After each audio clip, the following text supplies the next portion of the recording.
So hey guys, how are you all? Welcome to So we are back with a brand new movie on what if Harry Potter was the secret heir of Gryffindor. But before we start, be sure to subscribe to our channel and like this video. Now let's begin the story. It was rapidly approaching, and Harry Potter for once didn't feel the thrill of excitement at his impending departure from 4 Privet Drive. After everything that had happened in the previous 5 years, he was left wondering if the whole world would be much better off if he'd have stayed with the Dursleys and never attended the school for witchcraft and wizardry. So many people were dead, and all because of him. It was already 15 minutes into Harry's 16th birthday, but he really didn't see what he had to be happy about. It seemed that everyone he loved and cared about was destined to die, all because they had the ill manners to love the boy who lived. He just didn't know if he could take any more of that. Knowing that his parents died to protect him from a self-fulfilling prophecy that never should have been recorded in the first place. At least in his opinion, seeing as how Sirius then wouldn't have gone and gotten himself killed trying to protect his beloved godson, well, that was bad enough. But then the only person who had turned out to be the next best thing to having his actual parents around was murdered, by his own evil cousin no less, which just had to be the icing on the damned cake for Voldemort. Harry growled and threw his book across his small bedroom. He didn't even care that his action had woken up his portly cousin, Dudley, whose violent snores were abruptly cut off by a picture that suddenly fell on his face due to the forcefully thrown book from the next room that had dislodged it. A small and distant part of Harry's mind was surprised that Dudley didn't come charging in to pummel him for the rude awakening. Hell, not even Uncle Vernon dared come into Harry's room uninvited anymore. Not after the dire threats leveled at him by the bulk of the members of the Order of the Phoenix when they'd escorted Harry into the care of his surly Muggle relatives at the beginning of summer vacation. Even that thought wasn't enough to bring a smile to the beyond troubled teen's face as he faced yet another sleepless night. The nightmares were getting worse, and now included Cedric Diggory's murder by Voldemort as well as what had happened afterwards. Not a single night went by the entire summer where Harry didn't wake up screaming and throwing warding spells right and left. The Ministry of Magic didn't even send him threatening letters at his unconscious misuse of magic. As a matter of fact, they had only sent him one very strange letter so far, personally written by the Minister of Magic himself, apologizing for Harry's horrible treatment by the Ministry the year before, and asking him of all people for forgiveness. Harry snorted in derision. He was no person to be asking forgiveness from. If anything, he felt that he owed the entire wizarding world a huge, honking apology for being so rude as to be breathing. His dark thoughts grew even murkier, as Harry wondered if he should spare the world any more pain at his expense by just going outside, hailing the night bus, and tossing himself in front of it at the last second.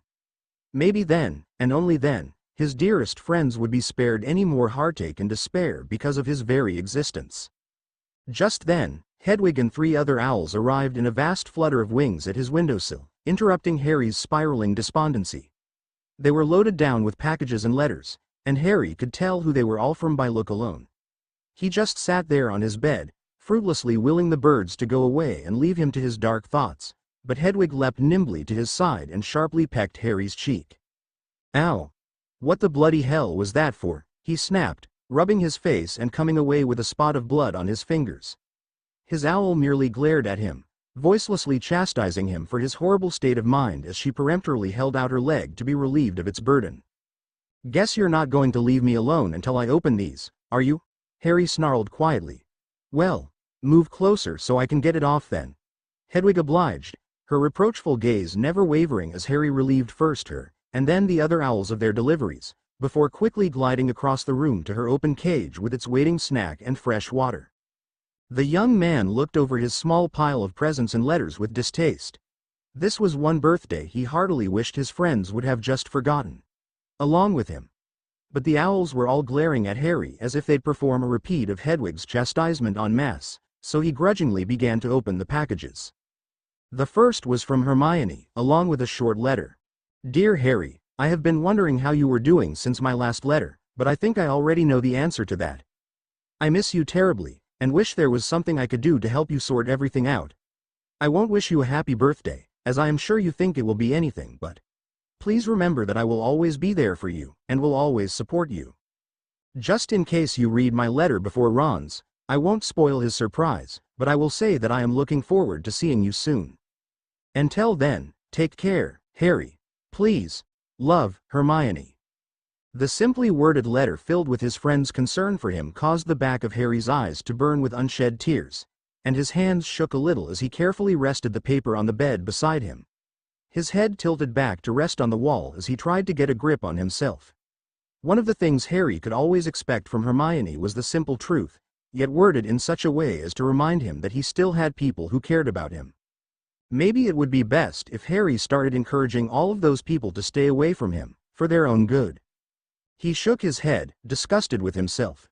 Wallowing in self-pity did nothing to lessen the danger imposed by Voldemort. The best that would happen if he continued indulging himself would be that his death would come that much quicker, and his friends would still all die. As Harry knew all too well by now, Voldemort was not the forgiving kind, and took great pleasure in ruthlessly destroying each and every person who would dare defy him. He picked up the small package the letter was attached to and opened it to find a simple silver frame with a wizard picture of Ron. Harry and Hermione all bent over their homework in the Gryffindor common room, their heads almost touching as they examined a piece of parchment with great interest. Harry was sitting in between his friends, with both Ron and Hermione resting a hand on his shoulders. Black brows furrowed in slight confusion. Who would have taken such a picture?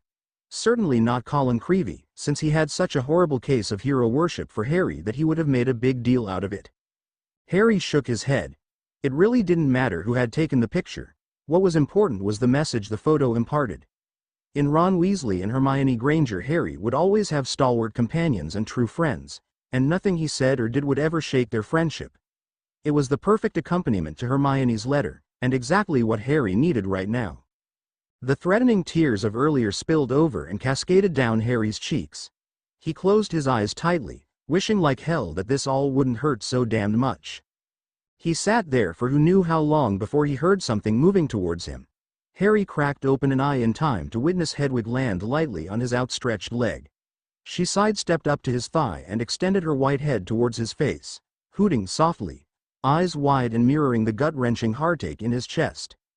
Harry reached up and gently scratched his beloved owl on the side of her face, a small sad smile curving his lips. "Thanks, my friend," he whispered. The snowy owl hooted once more, and began nibbling on Harry's fingers affectionately. He continued to scratch Hedwig as she alternately groomed him and herself, and with his free hand reached out for what was obviously Ron's present and letter. "Dear Harry, I'd wish you a happy birthday, but I think it'll all be much more grand if I said it in person. Mum and Dad talked with the others, and tomorrow after breakfast we'll be over to pick you up. Say 8:30? Don't worry, we won't come by Flo, especially since the Dursleys were so put out the last time. Instead, Dad was able to borrow a ministry car, so we'll actually be knocking on your front door like we were muggles. I don't know about you, mate, but I have a feeling that'll put your aunt and uncle's knickers in quite a bind." Harry grinned. That it surely would. Every time the Weasleys came to call on 4 Privet Drive, something inevitably went wrong, usually involving Uncle Vernon turning all shades of red and purple and sputtering like a backfiring car. Not to mention Dudley turning tail and bolting out of the room squeaking like a terrified mouse. Too bad the Dursleys had the pig's tail surgically removed. It would have made the whole scene all the more hilarious to see the tiny twisted appendage jerking and twitching on his cousin's fat ass as he hot-footed it out of the living room. That particular imagery cheering Harry up some more, he turned his attention back to the letter. Mum would kill me if she knew I'd ruined her surprise, but oh well. I didn't want you to freak out, considering how things have gone lately, but Mum's planned a birthday party for you.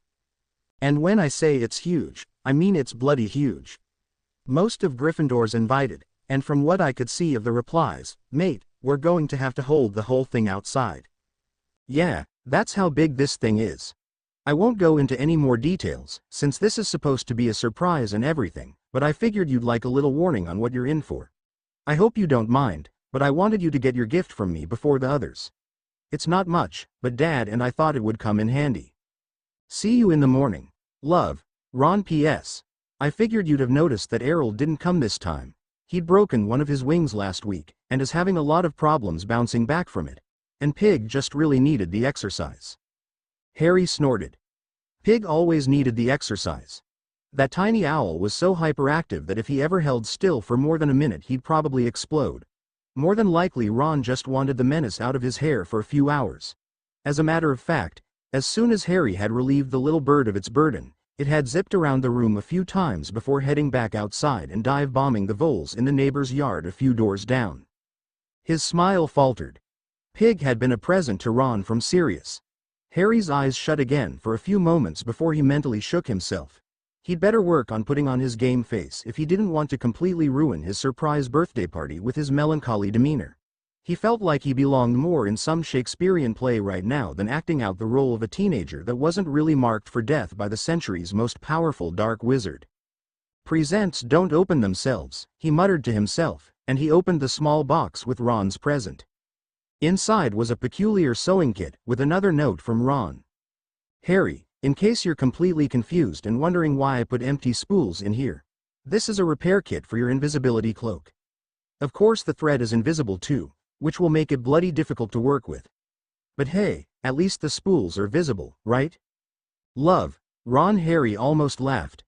The cloak was starting to get a bit frayed around the edges, as he'd noticed stepping on some stray threads and tripping from them during his last few illicit forays through school. Ron was right. Actually getting the needle threaded was going to be damned hard, but well worth the effort if it meant extending the life of his father's cloak. Harry poked through the rest of the box, coming across a coupon for a free sample of a special potion to clean and restore invisibility cloaks. Because even magic cloaks get smelly if not washed, he carefully closed and set the box aside and reached for the next present with a lighter heart. It was from Hagrid. Inside was a small cake, decorated with chocolate frosting and glowing letters wishing Harry a happy birthday. He opened the letter and read. Harry, wasn't sure if you'd get a cake or not, so here's one. Don't worry, your little elf friend Dobby made it, since I'm out of the country on official business for you know what. Harry's face firmed. He hoped his friend wasn't doing anything too dangerous for the Order, as the last time Hagrid left on an Order errand, he'd almost gotten himself killed by the last known remaining giant tribe. Which reminded Harry. Wonder what Hagrid did with his half-brother. Hopefully stashed him somewhere in the mountains, the now lanky teenager murmured before reading on. I should be back long before school starts, especially since I'm still a teacher, but I won't be able to go to your birthday party. Can't remember if that was a surprise or not. Anyway, happy birthday, Harry. I'll give you your present after school starts. Take care. Love, Hagrid. Harry swiped a finger through the frosting on the cake and tentatively tasted it. Not bad, he commented with raised eyebrows. Need to see if Dobby'd be interested in cooking for Hagrid from now on. The next thing was a letter from Hogwarts, detailing the now standard confirmation of the beginning of the school year, as well as including a list of what books Harry would need for his classes. Looks like Firenze is going to continue teaching, for now, Harry mused. But then, he doubted the centaur would ever be allowed back in the Forbidden Forest by his brethren. Might as well make the best of a bad situation, old chap. Harry knew exactly how that felt. He scanned over the rest of the list, noting the strange statement that he and his classmates would be learning apparating in Hogsmeade this year, as well as the absence of any mention of defense against the dark arts. Harry made a mental note to ask Dumbledore or Professor McGonagall just how exactly the students were all supposed to learn how to defend themselves against the very obvious threat of the dark wizards now. He highly doubted that he of all people would be asked to teach such a class. Harry only knew a few more spells than his classmates, and wasn't about to share exactly how he avoided being killed by the Avada Kedavra curse. Also included was a page detailing the results of Harry's OWLs. Wow, 8, he was mildly surprised. In the grand scheme of things, he guessed it was impressive, but it just didn't hold the importance it once did. Sirius would have been proud, but Harry hastily veered away from more thoughts about his godfather. What Harry didn't expect was a personal letter from Dumbledore folded in the back of the envelope. Harry, I hope this letter finds you well. I wanted to let you know that I shall be continuing your occlumency lessons personally soon after the beginning of the term. I believe it would be a most wise decision to continue to strengthen your skills in that particular area. Harry grimaced. Strengthen what? Obviously I didn't do a very good job of learning the first time around, did I? I shall also be available any time you need to talk. No matter the time or what is happening, I want you to feel free to contact me whenever you feel it is necessary. So how am I supposed to contact you, huh? Harry muttered darkly. If you would please refer to the package attached with this letter, you will find a small mirror. If I recall correctly, the one that had been given to you for your last birthday had been broken. I managed to repair it, and have its brother in my possession. How could that be? Sirius had given Harry the mirror, and had had the other one on him when he died. Harry choked out. You may not have been told this, but the mirrors were part of a set of 4. Carried by your father, Remus, Peter and Sirius. Remus was kind enough to lend me his mirror for the time being. I am sorry I was not able to get the mirror to you earlier, but these things can be quite tricky to properly repair. Again, Harry, should you feel the need to talk, just hold up the mirror and speak my name. Take care, my son. Albus Dumbledore. Harry sat there, feeling numb. He didn't know what to think about this. What was he supposed to do? Call Dumbledore every time he felt like putting his head through a wall? The headmaster would get annoyed at that pretty quickly, as Harry always felt like that these days. Call every time he had a nightmare? Same thing there. That happened every time Harry closed his eyes.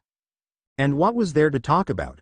Oh, hello Professor. I just wanted to tell you that I feel responsible for everything that's happened, since I am a right stupid twit who can't even learn how to keep Voldemort out of my head. Oh, yeah, and it's all my fault that my parents and Sirius died, and I've been seriously thinking of killing myself to save Voldemort the hassle of murdering everyone I care about to get to me. By the way, have you heard the news about the Chudley Cannon's keeper? Harry shook his head. Yeah, right, saying all that would probably land him in the mental ward of St. Mungo's. Maybe that's where I deserve to be, he thought bitterly. He ran his hand through his untidy hair, snorted derisively, and abruptly rose from his bed. Hedwig tilted off of Harry's lap with a squawk, and hopped across the floor to launch herself back onto her perch. Lost in his thoughts, Harry swept all of his presents into an untidy heap and dumped them into his trunk. He then rummaged around until he found a small potion bottle. He uncorked it and quickly downed the contents, silently thanking Madame Pomfrey for the few phials that allowed him a dreamless slumber. He only allowed himself 1 bottle a week, as he didn't want to become addicted to the powerful elixir and therefore gain unwanted attention. He settled back onto his bed and waited for the potion to numb his brain. Now if Harry could only do that with his broken heart. The next morning, Harry trudged down the stairs a little after 8 a.m., and was greeted at the kitchen door by his Aunt Petunia's glare. You overslept, she stated harshly. I tried to wake you earlier, but you didn't answer your door. More than likely, that meant that Harry's aunt had undone the padlock and smacked the door a few times as she shrilly called his name, but the sleeping draft must still have had him firmly in its grasp. You missed breakfast, Dudley gleefully mumbled around his last mouthful of Harry's grapefruit slathered in artificial sugar. His piggy eyes never left the screen of the TV. Harry shrugged one shoulder as he helped himself to a glass of juice. That's all right, I'm not hungry, he replied quietly as he sat down at the table. Uncle Vernon glared at him over the top of his paper. Not that I'm complaining, boy, but you've been acting quite normal since you came back from that school. Harry kept his gaze on the glass in front of him and shrugged again. What's going on with you? Uncle Vernon finally snapped after a few moments of tense silence. Harry glanced up at the beefy-faced man. Nothing you would care to hear about, Uncle Vernon, he replied as quietly as before. But I did receive word last night. He paused as his uncle obviously prepared to bellow at him for reminding him of those bloody birds, but nothing escaped the man's quivering mouth except for a strangled "Uck." That one of my friends and his dad will be by to pick me up this morning, Harry finished. Whatever for? Aunt Petunia's eyes widened as she finished refilling her coffee cup and primly sat back down in her chair. In case you didn't notice, Aunt Petunia, Harry commented with the barest trace of sarcasm, today's my birthday, and my friends are throwing me a party. So if you don't mind, I'll be upstairs packing, since Ron said they'd be arriving around 8:30.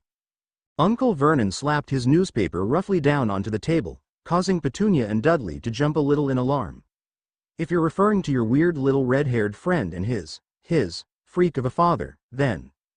Harry stood abruptly. Then what, Uncle Vernon?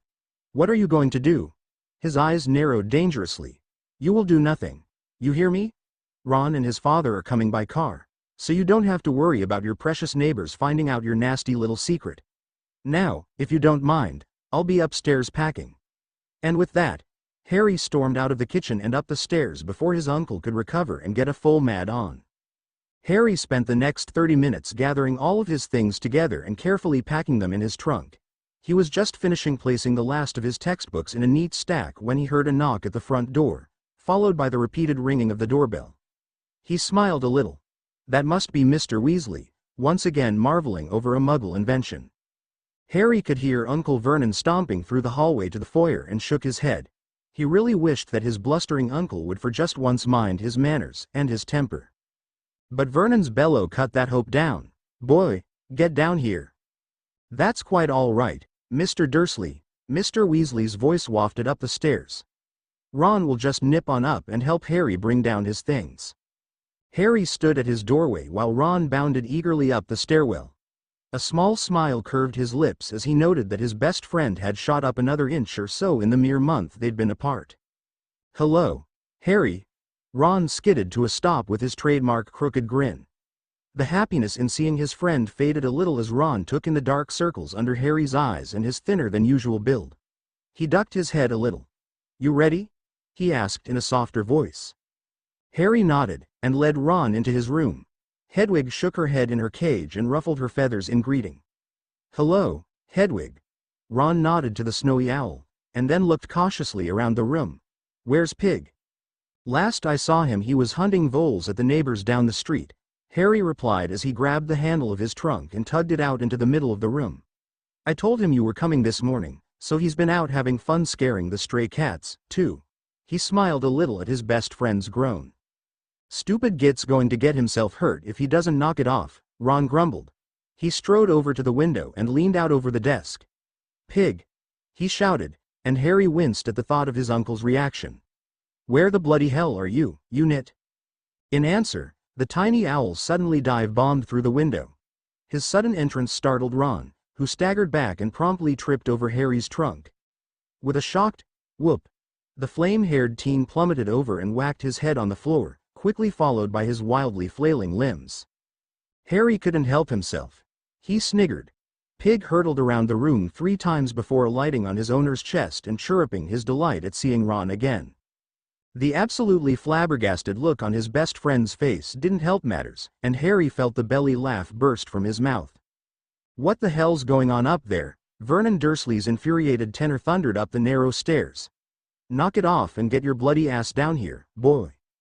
Ron irritably shoved the tiny owl off his chest and tried to sort himself out.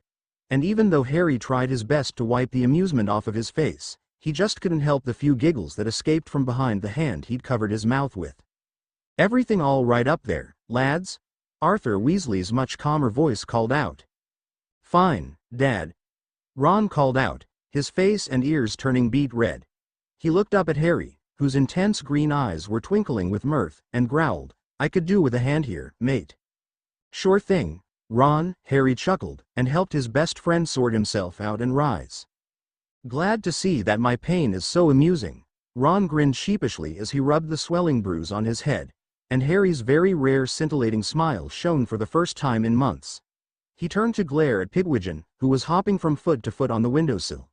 "As for you, you're a bloody menace, and I thought Errol was bad." "Come on, we wouldn't want Uncle Vernon to give himself a stroke," Harry interrupted the imminent gripe session. Both boys each hefted a side of the trunk and maneuvered it down the narrow stairwell to the foyer where Harry's uncle and Ron's dad were waiting. Tonks was waiting in the car when the boys opened the doors. "All right, Harry?" she inquired with a kind smile. He nodded with a touch of happiness in his eyes. "Much better now, thanks." Her brows furrowed a little at that simple answer, but she didn't say anything further.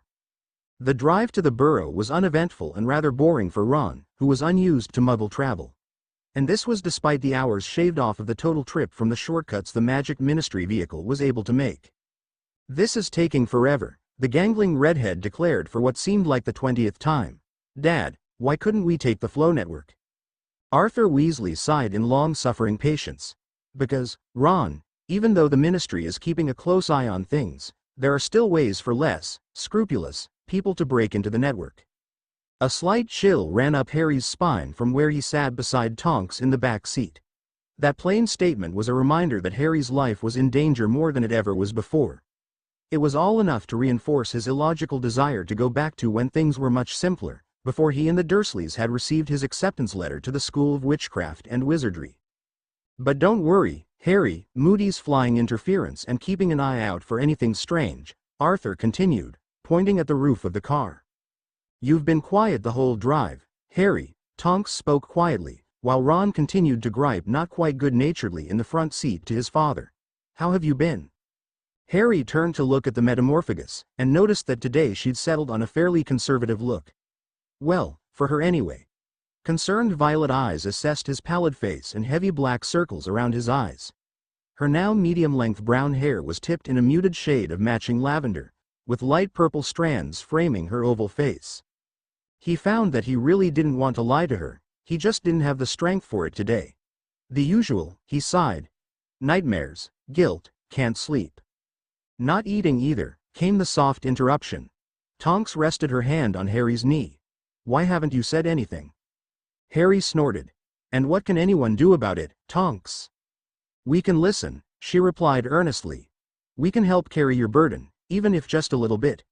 You have friends who love you, Harry, and we're here for you. Tears came unbidden, stinging his eyes, and Harry quickly turned his head and looked out the window. A few silent moments went by between the two before the young woman beside him spoke again. Harry, I won't lie and say I understand what you're going through, but I'm here if you need me. Sometimes just talking can really help lighten the load. Harry continued to look out the window, nodding around a huge lump in his throat. Tonks patted his knee gently and removed her hand. Hey, Harry, Mum packed some sandwiches for us. Ron twisted around so he could look at his friend over the back of his car seat. We got pastrami and turkey. Which one do you like? Harry smiled wanly and blinked the tears away. I'm fine, Ron, thanks anyway. Mr. Weasley looked at his young charge from the rear-view mirror. Now, Harry, that won't do.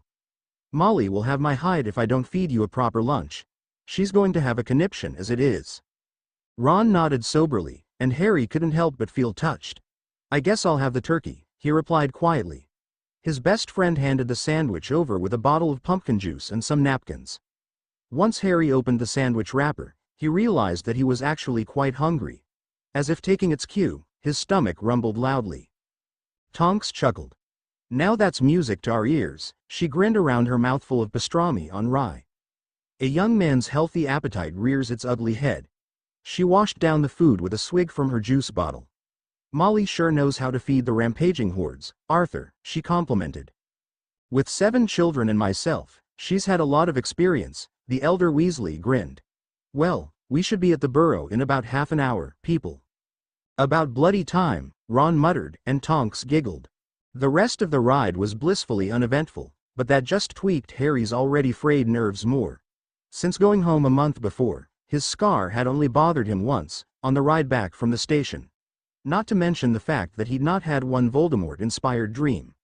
Something just felt really off about that. As if sensing Harry's thoughts, Arthur glanced over his shoulder after turning on the lane leading to his house. Harry, I meant to ask earlier. Have you been having any problems with your... He dipped his head to the side a little. My scar? Strangely enough, no, Harry replied, his eyebrows furrowing in concern. I've felt nothing since the ride home with the Dursleys. Uncle Vernon had almost wrecked the car when Harry had suddenly screamed out in agony, his head feeling like it was about to split in two with Voldemort's fury. Afterwards, Aunt Petunia had stammeringly explained to him that he'd acted as if he were having a conniption fit, violently jerking around in his seat with his eyes rolling up in his head. His terrifying behavior had actually scared his aunt enough that she was ready to call a doctor out to the house, but Harry had shakily refused. He told his aunt and uncle that all he needed was a good rest to recover, and nothing more had been spoken about it since. Harry had made sure to notify the members of the Order of the incident, but nothing had trickled in about what would have infuriated the Dark Lord like that. Odd, Mr. Weasley murmured to himself. The look on his face echoed how Harry felt. Voldemort was uncharacteristically quiet, and Harry's worry mounted as he noticed the same concerned expression on Tonks as well. The car pulled up to the Weasleys' house, and Molly was standing at the door wiping her hands off on a hand towel with a huge warm smile on her face. As everyone piled out of the car, she rushed up to Harry and enveloped him in a gentle hug. "Oh Harry, it's so good to see you, dear," she greeted him with a kiss on the cheek. Harry blushed, but felt a warm feeling go through him. Molly Weasley was everything he'd ever wanted in an aunt, which is how he saw her. She held him at arm's length and studied him. Her expression firmed a little as she took in the circles under his eyes, his pallor and unnatural skinniness. "Harry James Potter, you have not been taking care of yourself," she scolded kindly. "I want you to march into that house right now and have yourself a bit of a rest, you hear me?" Harry opened his mouth to protest, and she cut him off with a sharp wave of her hand. "I don't want to hear about it, young man. Now, your bed's made up in Ron's room, and afterwards I'll make you some tea and scones. Don't worry about your things." She lightly smacked his hand away from reaching for his owl's cage. "We'll take care of bringing them in, Ron." Her second youngest popped his head above the car's hood from where he'd been unabashedly hiding. "You make sure Harry's comfortable, and then come right down and help me with tea for the others," she ordered, and Ron nodded before he came around the car, gestured for his best friend to follow him, and then led the way into the house. The two boys trudged up the stairs to Ron's room, passing Percy's closed door along the way. At Harry's questioning look, Ron shook his head. "No, he and Dad haven't made up yet, and he still won't visit. If there's one thing we Weasleys are known for, it's our stubbornness." He shook his head. "Of course Mum's still all worked up about it, so we don't talk about it around her." Ron led Harry into the room, where Pig was for once napping on his perch by the open window, and made sure Harry was comfortable. "You'd better make sure to lie down for a while," he warned his friend. "Mum has this way of knowing when you're not doing what she wants." He grinned lopsidedly with a shrug and waved before descending the stairs. Harry actually felt a bit tired after the drive, so he didn't have any qualms about taking a little nap. He lay down and quickly dropped off into a light doze with the early afternoon sunshine warm against his face. A little while later, Harry was gently shaken awake. "Harry," Ron whispered, and his eyes shot open. Ron stepped back from the cot, smiling. "Looking better, mate." "Hey, the you-know-who's are arriving," he winked knowingly. "Figured you'd want to get ready for this before Mum came and sprang it all on you." Harry smiled back. "Thanks, Ron." He rubbed his eyes before picking up his glasses and putting them on. He swung his legs over the side of the cot and stretched a little. "That's the first time in weeks I didn't have a nightmare," he stated thoughtfully as he ran his fingers through perpetually tousled hair. He looked up just in time to see a look of concern wash over his friend's face. "It's all right, Ron," he reassured. "Really. I just wish there was something I could do to help," Ron said sadly. Harry stood and rested a hand on his friend's shoulder. "You already have." "Then why doesn't it feel like enough?" "Look, just knowing you're there for me is help enough," Harry replied quietly. "And I think I'm ready to talk about it a bit." Ron nodded, looking a little relieved. "Anytime you need to, mate." "Thanks." Harry smiled, and the two made their way downstairs. Mrs. Weasley was just setting a place for tea for Harry when he and Ron arrived at the bottom of the stairs. "Oh, good Harry," she greeted him. "You're awake. Did you have a nice nap?" "Yes, thank you Mrs. Weasley," he replied, and sat down at the table. "We've all had a spot of tea, but I saved you some scones." She set a basket in front of him, along with a steaming pot of water and some tea bags. "Now, Harry dear, I know you're probably not in the mood for this right now, but I wanted to do a little something special for your birthday." Harry hid his smirk behind a still warm orange scone, while Ron gently snorted as he sat down on Harry's right. Mrs. Weasley's explanation was suddenly cut off by the arrival of one Hermione Granger at the kitchen door. "Harry!" she yelled happily, startling Mrs. Weasley. Hermione pushed up the window and unlatched the door before rushing inside, throwing herself at her friend and hugging him. "Oh Harry, I've been so worried about you. How are you doing? When did you get here? Oh, dear, you look dreadful," she scolded as she let him go. "Have you been sleeping at all?" "Hello, Hermione," Ron interrupted with a grin. "Hello, Ron," she answered absent-mindedly with a wave. "Harry, if I didn't know any better, I'd say you've not been eating either." She fixed her dear friend with a glare, and Mrs. Weasley loudly cleared her throat in the brief moment of silence while the girl drew a breath.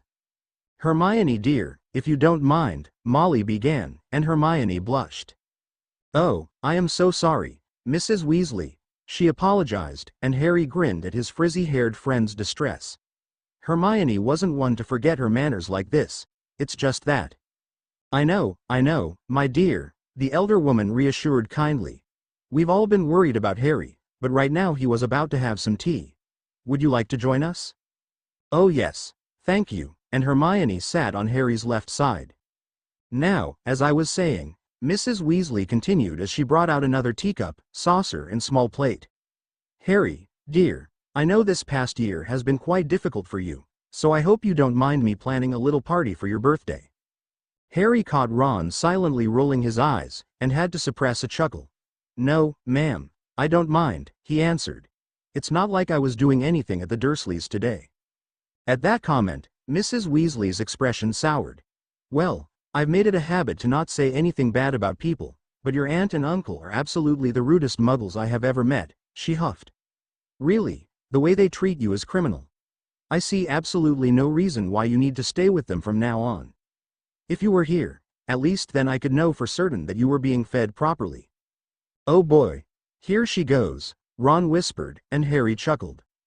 Really, Mrs. Weasley, everything's fine, Harry spoke up. It's gotten a lot better over there since I started school. And only because they're terrified of what might happen to them if they mistreat you again, Molly groused. And mark my words, if I ever hear of them stepping out of line. Mum, would you please calm down? Ron broke in. Anyway, he continued quickly, as he noticed his mother getting that nasty glint in her eye foretelling his imminent chewing out.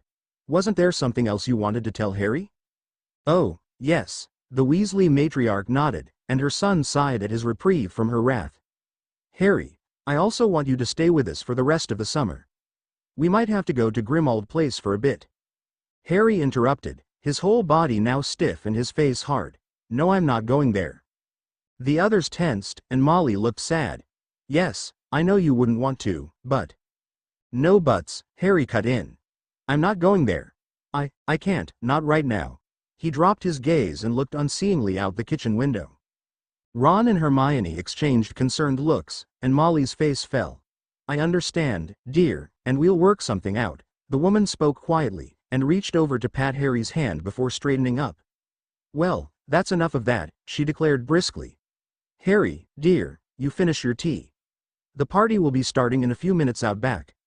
Ron, I need your help carrying some of this food outside, if you don't mind. Her second youngest nodded and lightly slapped Harry on his back as he rose from the table. Gather your strength, mate, he murmured in his best friend's ear. You're gonna need it this afternoon. Ron grinned and moved over to the other end of the long kitchen table, where an impressive array of food was gathered. He picked up a large tray of cheese and crackers and practically stumbled out the kitchen door under its weight. Harry and Hermione talked a little as they finished their tea and scones, and then Mrs. Weasley herded them outside to greet the party guests. Harry was a little overwhelmed by the sheer number of people that showed up. Ron had said that most of Gryffindor House was coming, but he'd neglected to mention the couple of dozen people from Ravenclaw and Hufflepuff as well. The rest of the afternoon seemed to fly by like the golden snitch for Harry as he talked and generally hung out with his peers. The entire backyard, as well as around front, of the burrow was filled to capacity with people of all ages. Even Moody made a brief appearance to wish Harry a happy birthday. As a matter of fact, Harry noticed that every member of the Order, other than Snape, Dumbledore and Hagrid, managed to literally pop in for at least a few minutes. He quickly figured out that they were serving double duty, joining in on the party as well as pulling guard duty for Harry. That knowledge cast a pall over an otherwise delightful afternoon. When he had the chance, Harry snuck away from the crowd and made his way into the orchard at the back of the Weasleys' garden for some quiet time. He'd just made it to the center of the grove and settled himself down at the base of one of the apple trees when he heard someone softly call out his name. Harry. It was Remus Lupin. Harry sighed. Over here, Remus. The werewolf appeared around the tree with a gentle smile. May I join you? Harry shrugged. I don't have much of a choice, do I? Remus' face firmed as his smile faded. You always have a choice, Harry. If you'd like some time alone, I will of course respect your wishes. He moved to step away, but Harry felt ashamed at his gruff words. No, please stay. I'm sorry, this has just all been a bit overwhelming. Remus smiled in understanding, and squatted down beside the young man. Believe me when I say I understand the feeling. Harry's lips twitched in the ghost of a smile. He knew that the older man was referring to when he had found out he was a werewolf. I just don't know how to deal with all this, Harry began quietly, staring at a spot in the air between two trees. I'm supposed to act like any other 16-year-old going to school, and yet there's nothing normal about me or my life.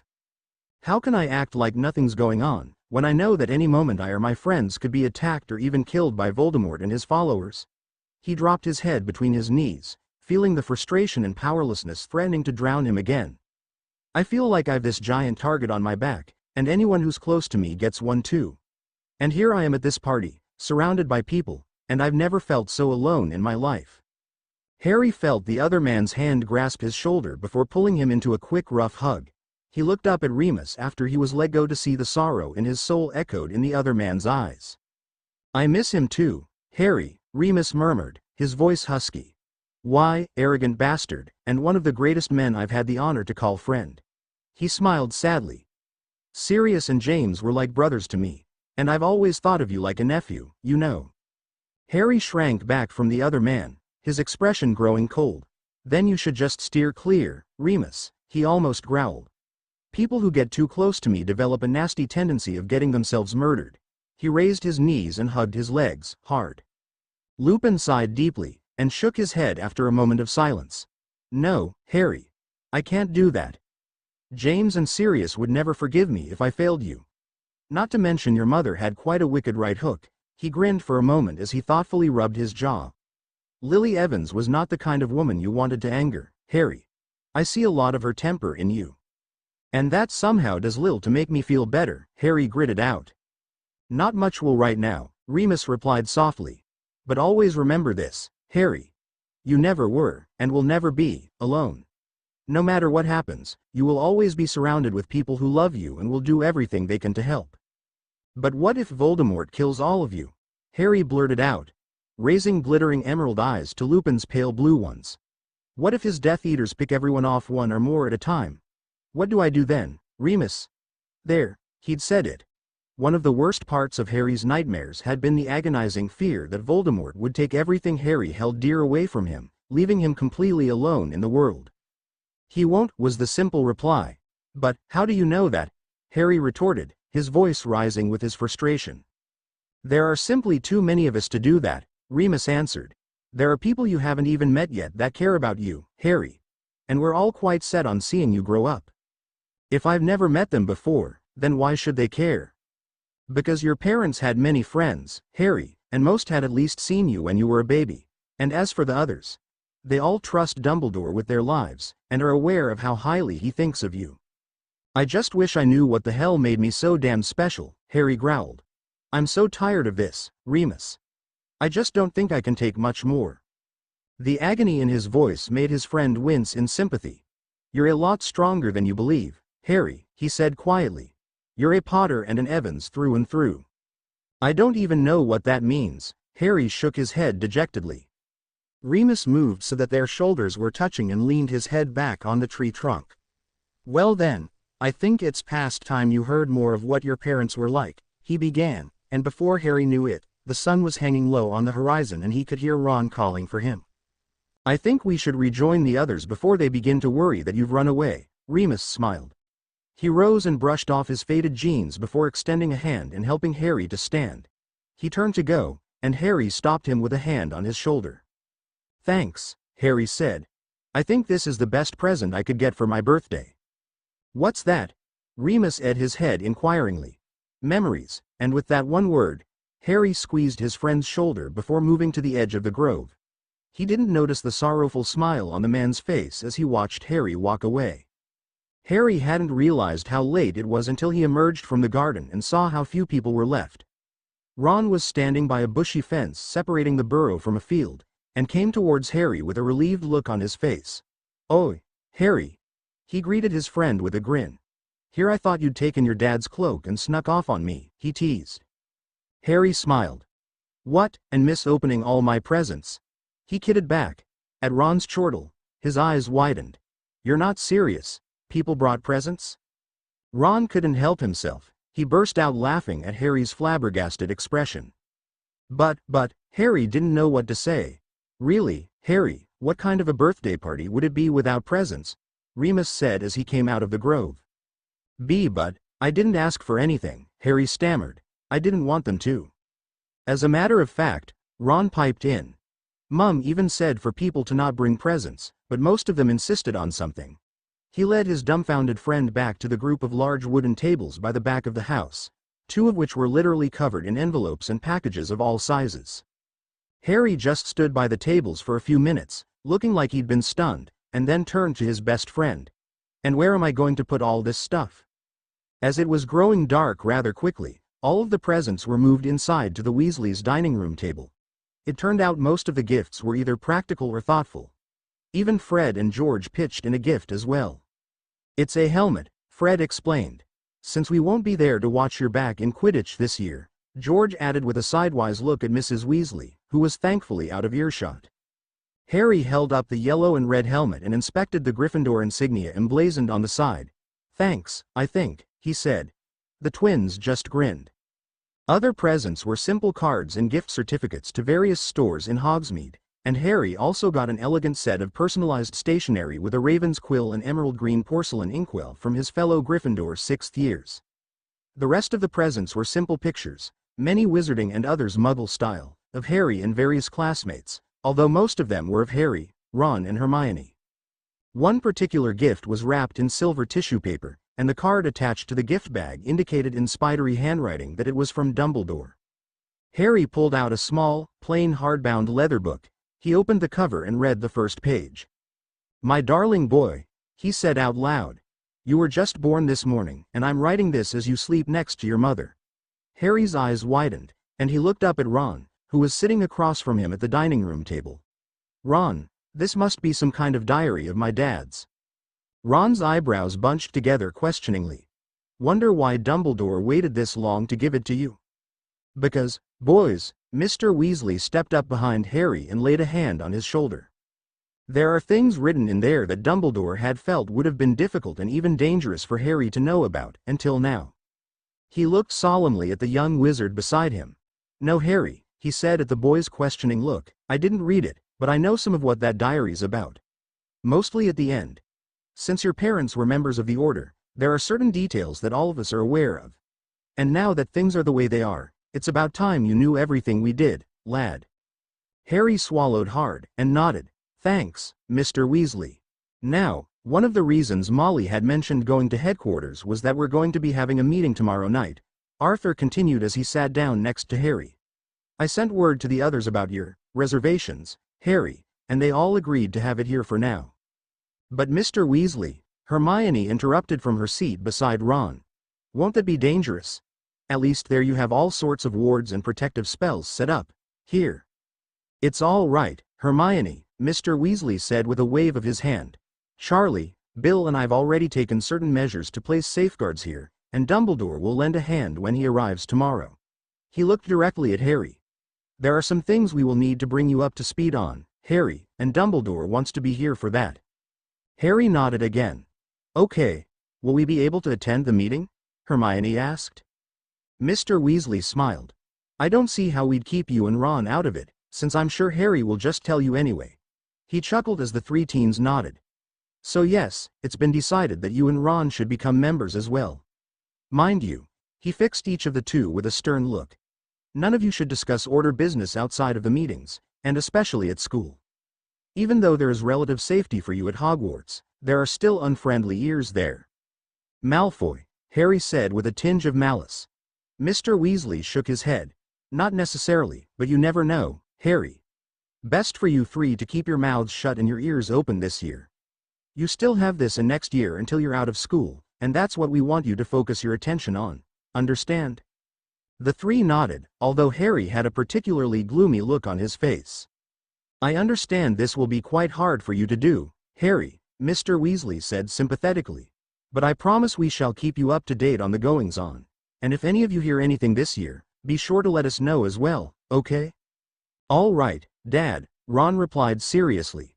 The rest of the evening was spent quietly talking about this and that, until Mrs. Weasley shooed everyone off to bed.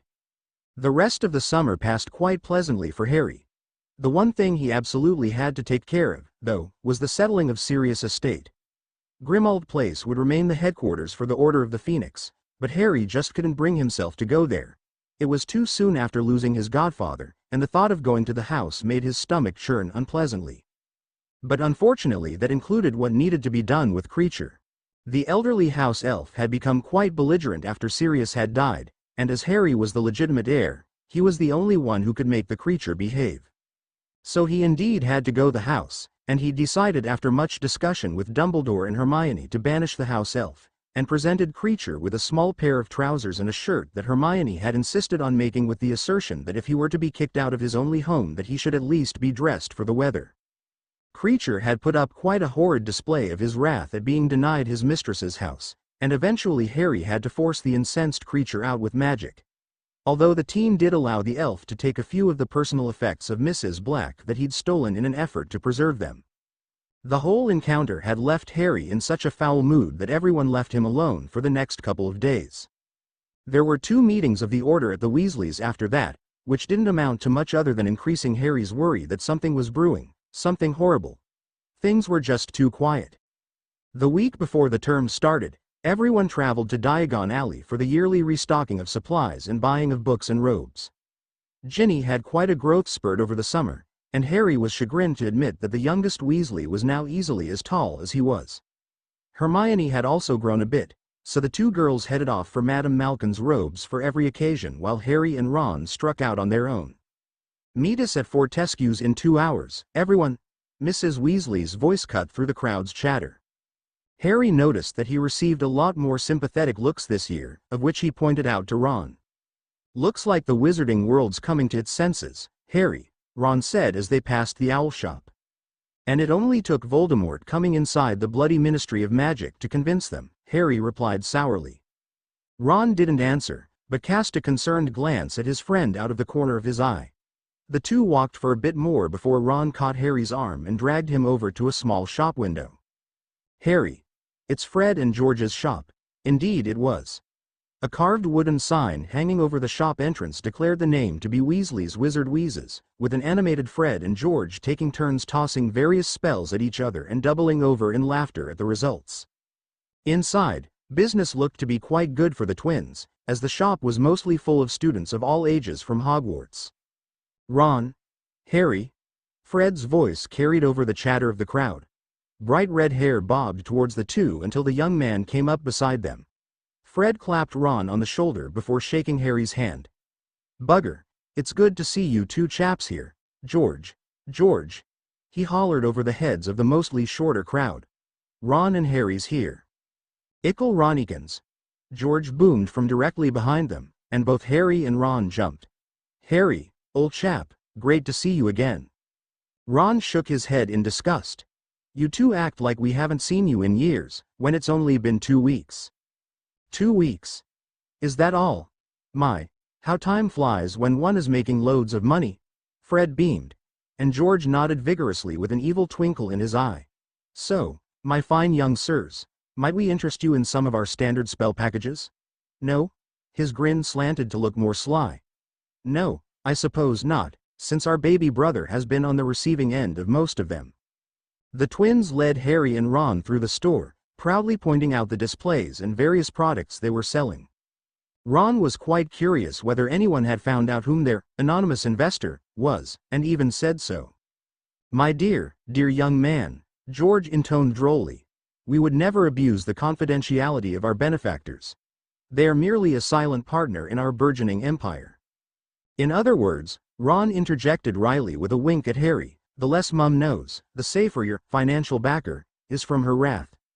"Precisely, my boy," Fred beamed, and Harry fought to keep the grin from his face. "Speaking of Mum," George interjected, "she'll be quite pleased to know that Dumbledore spoke with us, and we'll be finishing our studies part-time while we run the shop." "Really?" Harry was impressed. "How are you going to manage that?" "Never mind that. Why is Dumbledore doing this?" Ron interrupted. "Easy," the twins replied at the same time. "He said that because of last year's—" "How did he say it, George?" Fred asked. "Distractions," George replied with a smirk. "Basically, since Umbridge was such a disruptive, Dumbledore said that our expulsion has been wiped from the school records, and that we're more than welcome to finish our last year. But since we have the shop now," Fred continued, "we were able to make arrangements with him so that we can still keep it open." "Good man, that Dumbledore," George said, and his twin nodded. Bloke appreciates a good joke, too. A little while later, Ron and Harry left the busy shop with a free bag of various jokes and trick spells each. To test on Peeves for us, the twins explained. Don't worry, we'll compensate you for your assistance. That's what I'm afraid of, Ron muttered, and he and Harry made their way to Flourish and Blots to buy their textbooks. At the end of the 2 hours, everyone met up at Fortescue's ice cream parlor and enjoyed a treat. You know, Ron commented around a mouthful of hot fudge and peanut butter, I haven't seen Malfoy anywhere today. Good, Ginny piped in. He's an insufferable prat. Probably stayed home 'cause he's so embarrassed about his dad. Young lady, you will not speak like that around me, Mrs. Weasley admonished, and her youngest merely shrugged in response. Mr. Weasley? Harry asked, and the man nodded. Now that the Dementors have abandoned Azkaban, how is the Ministry taking care of convicted criminals? Good question, Harry, Mr. Weasley replied, wiping some ice cream from the corner of his mouth. They're still using Azkaban Island for prisoners, but have made some magical additions to ensure that there are no escapes. Like what, Dad? Ron asked. I'm not at liberty to share that, Ron, Mr. Weasley replied quietly. But I can say that convicts' wands are confiscated and broken. Which reminds me, Harry. The Death Eaters we captured at the Ministry are going up for trial in about a month from now, and you'll be needed to provide testimony. Harry's face fell. Oh, was all he could manage to get around the sudden huge lump in his throat. The half-finished sundae in front of him became very unappealing right then, and he pushed it away with a queasy feeling in his stomach. Don't worry, Harry, you're not the only one, Mrs. Weasley tried to sound comforting. Ron, Ginny, Hermione, and your friends Neville Longbottom and Luna Lovegood will also have to be there to give their official accounts to the Wizengamot. Boy, this just sounds better and better, Ron mumbled, looking as white as Harry felt. Why don't we just paint bright red targets on our backs while we're at it? Too late, Ron, Harry replied quietly, and his best friend's eyes widened in realization. Right, Ron said, and gulped. He was looking particularly green around the gills now, and his mother reached over the table to grasp his hand reassuringly. My dear, don't you fret, she soothed. You're all under the protection of the Order now, and you'll be quite safe at the school. Ron just gave Harry and an unnaturally silent Hermione an almost panicked look. They all knew that if Voldemort was personally able to penetrate the school's defenses, twice, then it could be done again. It was just a matter of when, who, and how. This year just keeps getting better and better, huh Harry? His voice broke when he said, huh, and Harry nodded morosely. HPA week later, it was the usual rush at the train station to get to platform 934's. For once there were no obstacles in Harry's way. No suddenly sealed portals and no one lying in wait to make any assassination attempts. But that didn't mean that Harry's escort would be any less alert. Tonks and Moody were going to be Harry and the others' guards all the way to the school. It just didn't hurt to be extra careful nowadays. The train ride was also uneventful, and Harry just couldn't help feeling all the more anxious over that. What was Voldemort up to? Now that the Dark Wizard had a substantial corporeal form, and was gaining strength by the day, Harry thought for sure there would have been assassination attempts one right after another. But this strange inactivity frayed Harry's already unsteady nerves, and he spent the entire ride tensely staring out the train's window. Not even a game of exploding snap or the enticing smells from the snack witch's cart were enough to move Harry from his seat. Later that evening, the Hogwarts Express pulled into the station, and Harry and the others made their way to the Thestral-drawn carriages. Tonks and Moody bade their charges farewell, and apparated back to the Order's headquarters. And still Harry and the others didn't see Draco Malfoy anywhere. As the carriages began to move up the road, Harry's scar suddenly burst into white-hot agony, and he could barely manage a grunt as his head flew back against the seat. It felt like he was being ripped to shreds, and his back arched as he gasped for air around the excruciating pain. Oh my God, Harry! Ron shouted from what sounded like miles away, and Harry could barely hear Hermione's cry through the roaring in his ears. And just as suddenly, the agony disappeared. Harry collapsed onto the floor of the carriage, drained, shivering, and covered in sweat. He could barely open his eyes as he felt his two best friends hoist him back up onto the seat, lay him down and check him over. He didn't even have the energy to throw up. Harry, speak to me, Hermione said urgently. Moke, he whispered. Every sound was like a searing knife in his head, and Harry raised violently shaking hands to his ears to cut the noise down. Man, he's really pissed. Who, Voldemort? Hermione asked. Oh, for heaven's sake, Ron. Harry, can you open your eyes? Don't wanna, he whimpered. Hurts. Was this what it was like in your uncle's car? Ron spoke softly. He remembered how sensitive Harry's hearing was after one of these attacks. Worse, Harry replied. Something got away. What? Both of his friends asked simultaneously. But Harry couldn't answer, as his head and the rest of his body ached to the very core, begging for unconsciousness to make it go away. He fought the encroaching blackness with every fiber of his being, not wanting to deal with the embarrassment of having to be taken to the infirmary before school had even started. The carriage finally bumped to a stop, and Harry moaned a little as even the slight motion jarred his pounding head. He heard the carriage door open, and hands gently picked him up and carried him outside. Watcher, Harry, he heard Hagrid's voice murmur above him, and he realized that the half-giant was carrying him like a baby. But at the moment he could have cared less, as every movement caused shards of now ice-cold glass to spear his brain. Unknowingly, Harry curled up into a ball in Hagrid's huge arms, trying to escape from the pain. Don't worry, Ron, Hermione, Hagrid said to the others. I'll have Madame Pomfrey take a look at I am. You go on in now. Harry heard shocked whispers, murmurs, and outright exclamations as Hagrid quickly carried him into the castle. No, he whispered.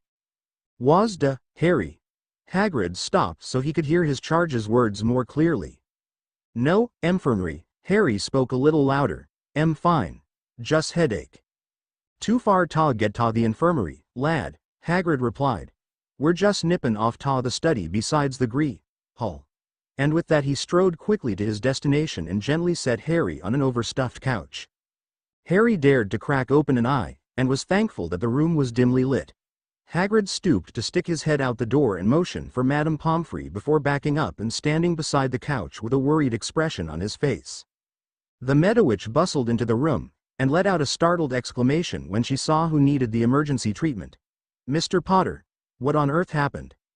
Harry winced and covered his ears. Voldemort's mad, he mumbled.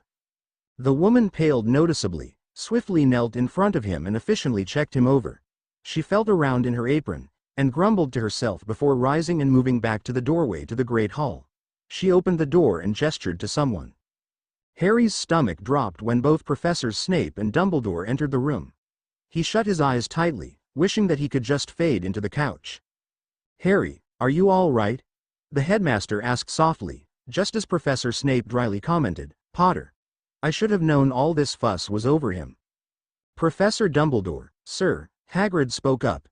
Harry had an attack in the carriage. Ron and Hermione said was to do with Voldemort. Madame Pomfrey pulled a suddenly pale Professor Snape aside and quietly asked him if he could fetch her one of his stronger potions. He glared at Harry, but immediately left to get it while Dumbledore knelt beside the couch. What happened? The older wizard asked quietly. Something got away from him, Harry repeated.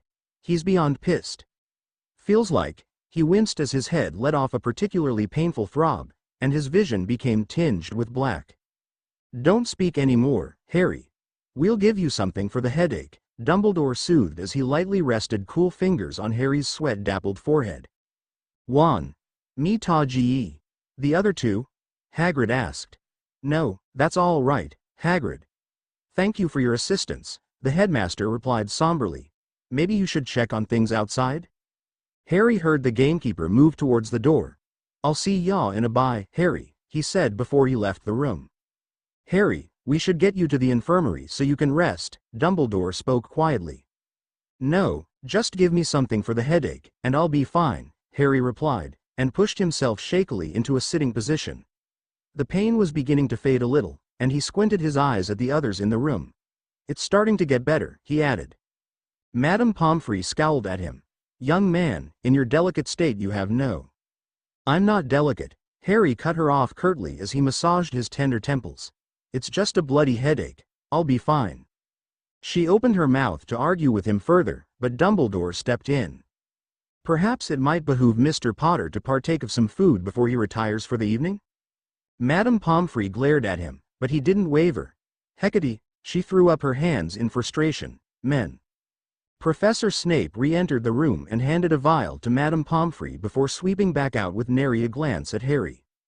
She came over to the couch and measured out a large spoonful of a thin yellow liquid. "This will take care of the pain, but you will need to eat something so your stomach doesn't get upset," she advised firmly. "And then I want you to go straight to bed and rest, young man," she ordered. Harry grimaced as he swallowed the bitter potion. "Right after the feast," he replied, and the Meadowitch rolled her eyes in exasperation. Within seconds a warm sensation spread out from Harry's stomach to the rest of his body, dulling the pain until he could almost ignore it. He stood up, and the room swayed a little. Professor Dumbledore and Madame Pomfrey caught each of his elbows and steadied him as he got his bearings. "Thanks, Madame Pomfrey," Harry said gratefully, and she smiled a little. She pressed a smaller bottle into his hand.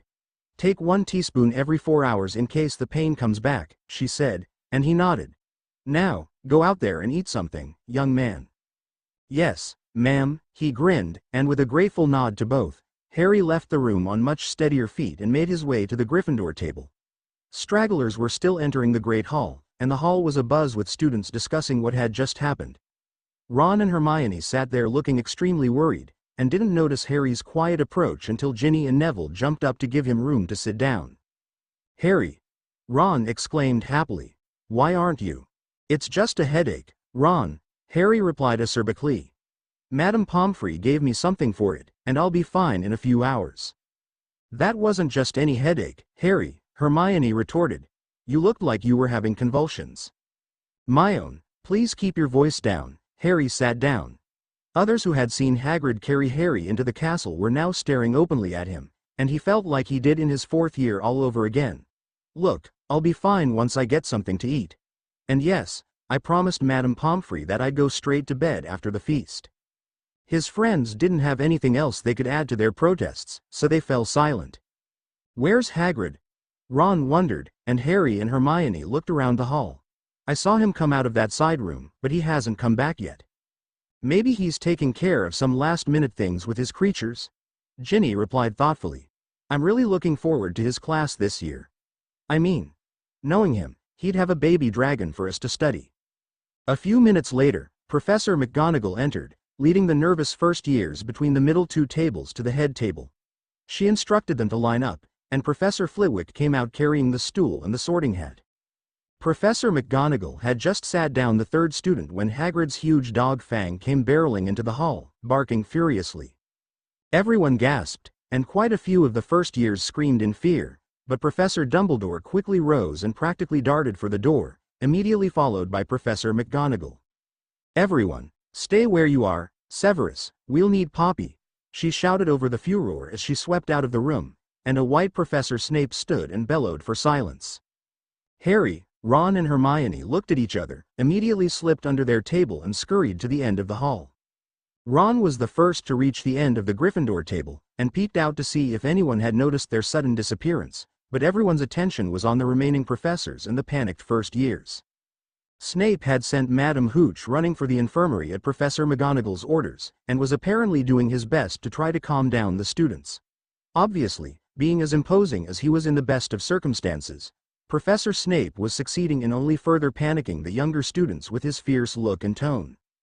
Ron led the other 2 in an awkward shuffle to the double doors and quickly dashed through them. They ran to the front doors and hid beside them, gasping for breath. One of the doors was ajar, and the teens peeked around to see what was going on. Dumbledore and McGonagall were rushing towards the distant but obvious figure of Hagrid, who was pointing to an erratically moving speck in the evening sky. The speck quickly grew into the shape of a person on a broom. A smoking, broken broom, which suddenly dive-bombed towards the ground halfway to the Forbidden Forest. But the person managed to wrench the end up enough to level off about 15 meters from the earth below. "It's a woman!" Ron exclaimed. Harry squinted his eyes around the headache threatening to return, and confirmed his friend's observation.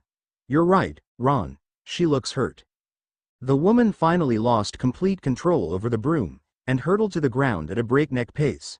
Small clods of dirt and grass exploded outwards in an arc from the force of the woman's impact, and Hermione gasped.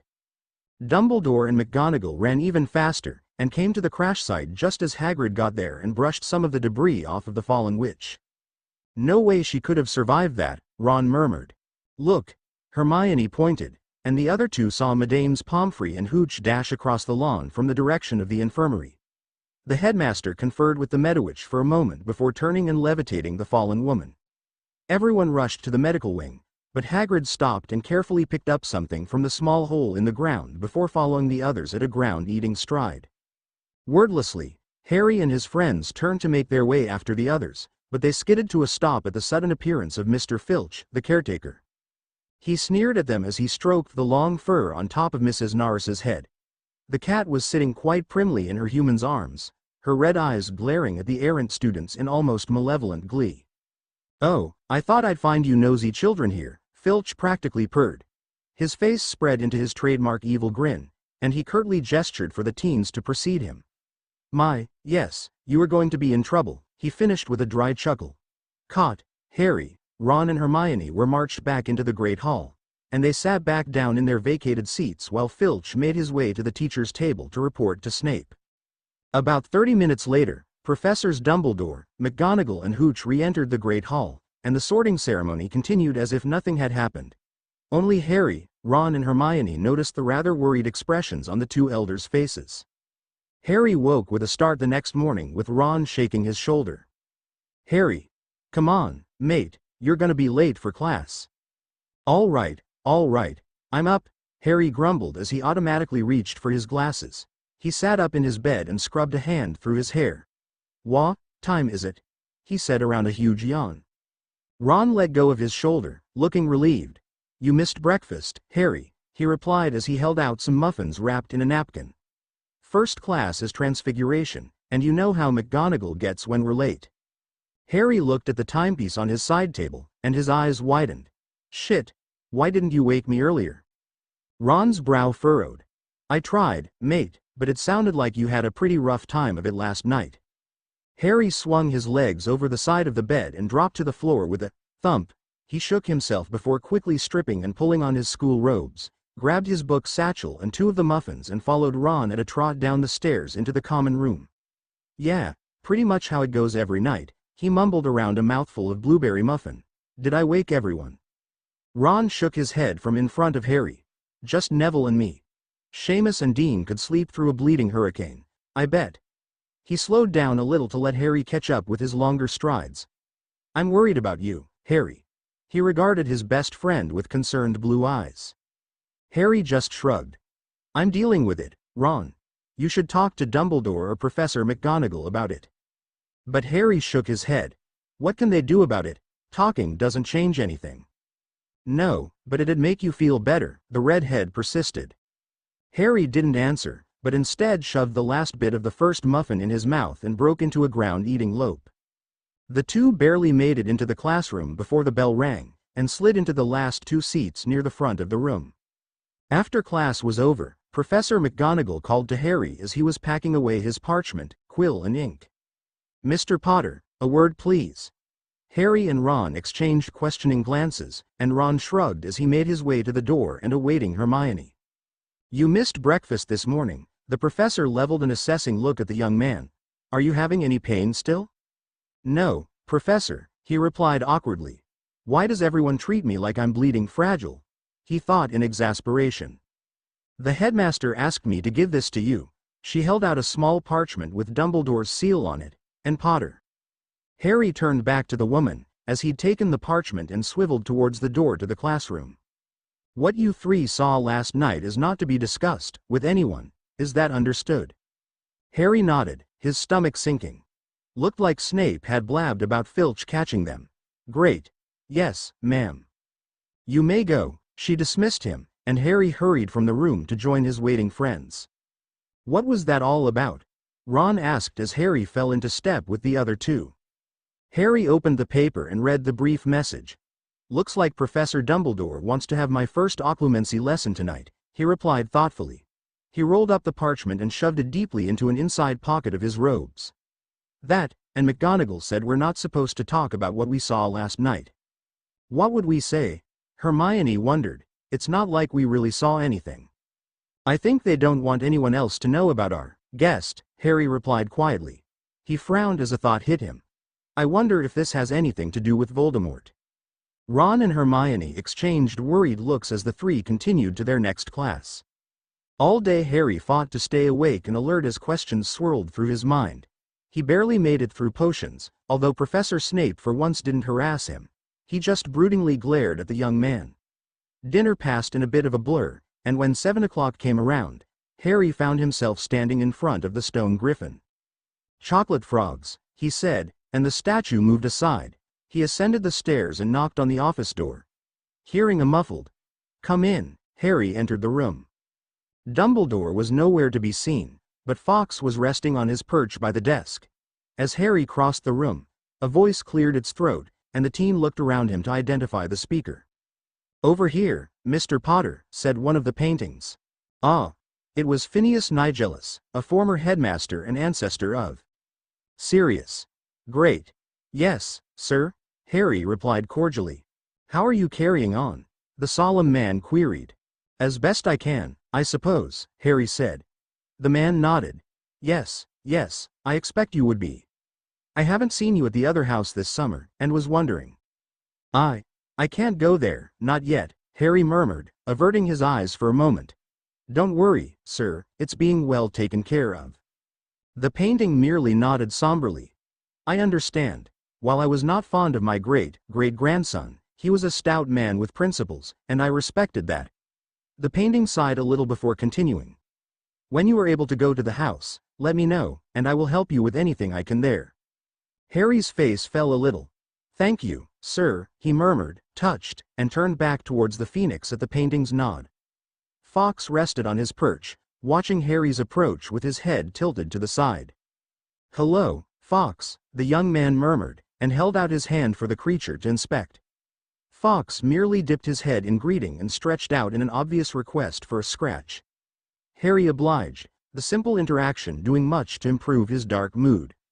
"Ah, Harry, it does my heart good to see you and Fawkes getting on so well," Dumbledore's voice wafted over the railing of the small balcony above the office. Harry looked up to see the headmaster smiling kindly at him from the top of the stairs. "Good evening, Professor," he replied. Dumbledore came down to stand beside Harry and Fawkes, and laid a gentle hand on his young charge's shoulder. "How are you, my boy?" Harry paused a moment before answering, confused. Dumbledore chuckled. "Well spoken, lad, well spoken." He went to the crackling fireplace and sat in his comfy armchair. "Come, we have much to discuss." Harry seated himself in the other chair across from the headmaster, whose face had suddenly lengthened and looked worried. A few quiet minutes passed as Harry waited for Dumbledore to speak. "As you know, Harry, there have been some disturbing events as of late, and I know you have many questions, but I must ask that you remain patient for the time being," the headmaster finally spoke. Harry merely tilted his head to the side questioningly. "I shall inform you immediately as soon as I have answers," Dumbledore continued.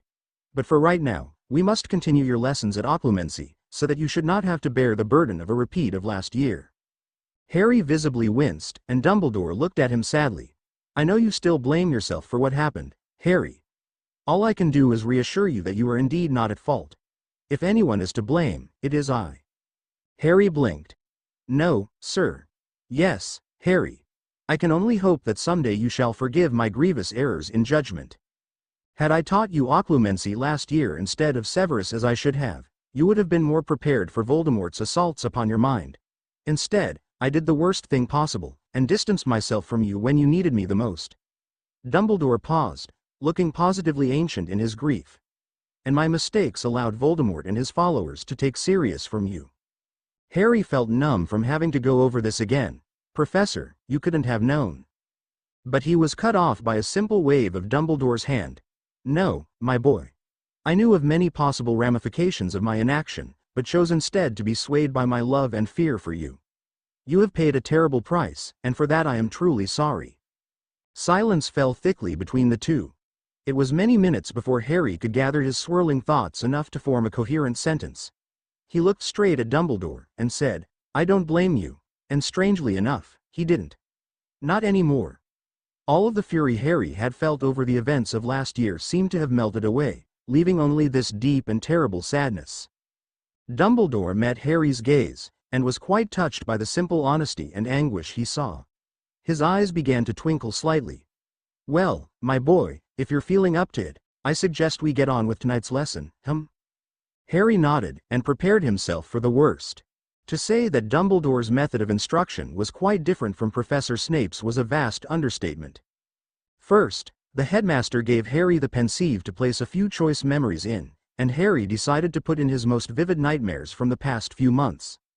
Then Dumbledore acquainted himself with the swirling thoughts before discussing different ways Harry could defend himself from mental attacks.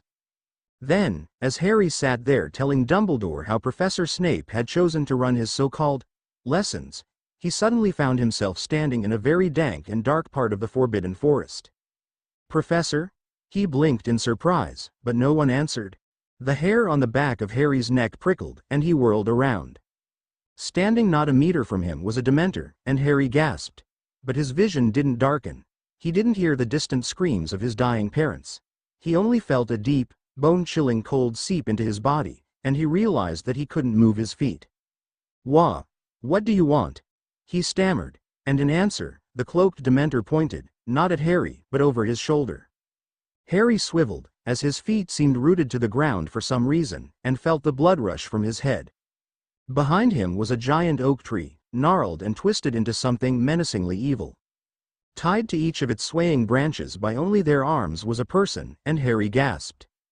Every member of the Order of the Phoenix was there, which included the entire Weasley family, Dumbledore, Professors McGonagall and Snape, Madame Pomfrey, Hagrid, Remus, Tonks, Moody, Kingsley Shacklebolt, Mundungus Fletcher, Arabella Figg, and Ron and Hermione.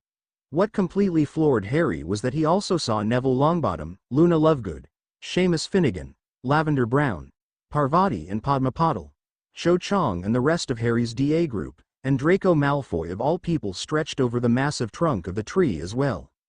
But that wasn't the worst of it. At the very top of the tree were 6 people, impaled upon the unnaturally sharpened ends of the shortened branches up there. There were Harry's parents, their limp bodies softly lit by a sickly green glow and their empty eye sockets glaring right at him. Sirius Black was next to them, his chest sprayed with blood from the living branch that had burst through his heart and wrapped itself around him. And most unlikely of all, the Dursleys were there, their mouths frozen in horrified screams of terror as they watched the tree branches slowly squeeze their broken bodies like boa constrictors. Harry barely noticed the rotting hand of the Dementor resting itself on his head. A part of his brain was too busy gibbering in terror at seeing those he cared about, and Malfoy and the Dursleys too, being tortured and held in front of him like some diseased carrot to notice the foreign entity rustling around inside him, searching. But the rest of his mind somehow knew he was being mentally attacked. He forced himself to turn away from the horrifying tree and face the Dementor. "It won't work, you know. This isn't real." The Dementor howled, and Harry felt an arctic blast rip right through him. He smiled mirthlessly at the creature, closed his eyes and concentrated on the amusing picture of Dudley's fat ass sprouting a curly little pig's tail as he scarfed up Harry's 11th birthday cake. He intentionally lost himself in the memory, and chuckled as he again heard his cousin's undignified squeak that had morphed into a full-throated howl of terror. Very much like the howl coming from the creature in front of Harry. He opened his eyes to notice that the Dementor had changed, and was the image of the portly Dudley, swimming in black robes too large for even him. Harry laughed outright at that, and shoved himself away from the apparition in front of him. He opened his eyes once again to focus on the crackling fire in front of him. "Excellent beginning, Harry," Dumbledore verbally applauded from the depths of his chair. The headmaster's eyes were twinkling with pride. "But you must not let me get so close next time. I was able to read some of your memories before you blocked me. Voldemort shall not be so relenting." "Yes, sir." Things had gone so much better this time around, but that didn't keep Harry from feeling the strain and exhaustion from his efforts. The night's lesson over, he did his best to not stagger to the office door. "Harry," Dumbledore called out from his chair, and the young man leaned on the doorframe as he turned back. "If you feel the need to sleep in a little tomorrow, I shall make sure you are excused from your first class." Harry smiled wearily. His first class was Defense Against the Dark Arts, as in a last-minute decision Dumbledore was going to teach it this year. "Thank you, sir. But I think I'll be all right." "As you wish," the headmaster inclined his head, and Harry. "Yes, sir? I know you are quite curious as to our guest, but for the time being we need to keep her presence here as quiet as possible. As soon as I am able, I shall fill you in on the pertinent details." Harry nodded, too tired to press the matter. "Of course, Professor. Good night." Weeks passed, and life at Hogwarts was blissfully uneventful. Harry, Ron and Hermione went to their classes as always. Harry's nightmares eased up, and surprisingly enough Malfoy was pretty much a non-entity after he'd finally showed up a couple of weeks into the term. Harry saw his Slytherin nemesis in potions, care of magical creatures, herbology, and at the Great Hall for meals, but the white-haired teenager didn't even acknowledge his existence. Things seemed to be turning out quite nicely this year. And Quidditch season was fast approaching. Ginny had told Harry one evening in the Gryffindor common room that she was stepping down as Seeker this year, as she was only able to hold the position because that sniveling toad Umbridge had persecuted you all last year, Harry. As this was Angelina Johnson's last year, she insisted that Ginny try out for one of the open beater positions. And it turned out that the youngest Weasley was quite good at it. The first practice was on Saturday, and Harry and Ron strolled out onto the crisp but yet still warm air of the school grounds with their brooms hanging over their shoulders.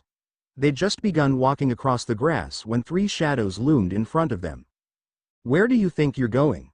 Draco Malfoy drawled mockingly, and Harry and Ron had to stop so they didn't run into the Slytherin and his goon squad, Crabbe and Goyle. "Is it me, Harry, or did you hear something?" Ron asked quite innocently as he looked at his best friend. "I could have sworn that one of Hagrid's blast-ended Scroots gotten loose again." Before Harry could even smile in amusement, Malfoy stepped right into Ron's face and growled, "It is not wise for you to mock me, Weasley." Ron's eyes widened, and he looked back at Harry. "I do say, mate, those Scroots have gotten a whole lot uglier this year too." "Silencio," Malfoy hissed, and Ron's mouth opened and shut a couple of times as he fought and failed to speak. The blonde Slytherin then turned to Harry, his one hand in the pocket of his robes. "I say again, Potter, where do you think you're going?" Harry's eyes narrowed dangerously. "As if you couldn't tell, Malfoy," he sneered the other boy's name. "Ron and I are going to Quidditch practice. Being a prefect does not entitle you to continue harassing either of us, you know. Finite incantatem." Malfoy affected an innocent look.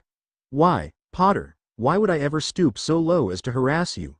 I'm merely curious as to why you think you can play Quidditch after you were banned for life last year." Harry rolled his eyes. Dumbledore had reversed quite a few of Umbridge's little decrees as soon as he'd returned to the school, and you know it.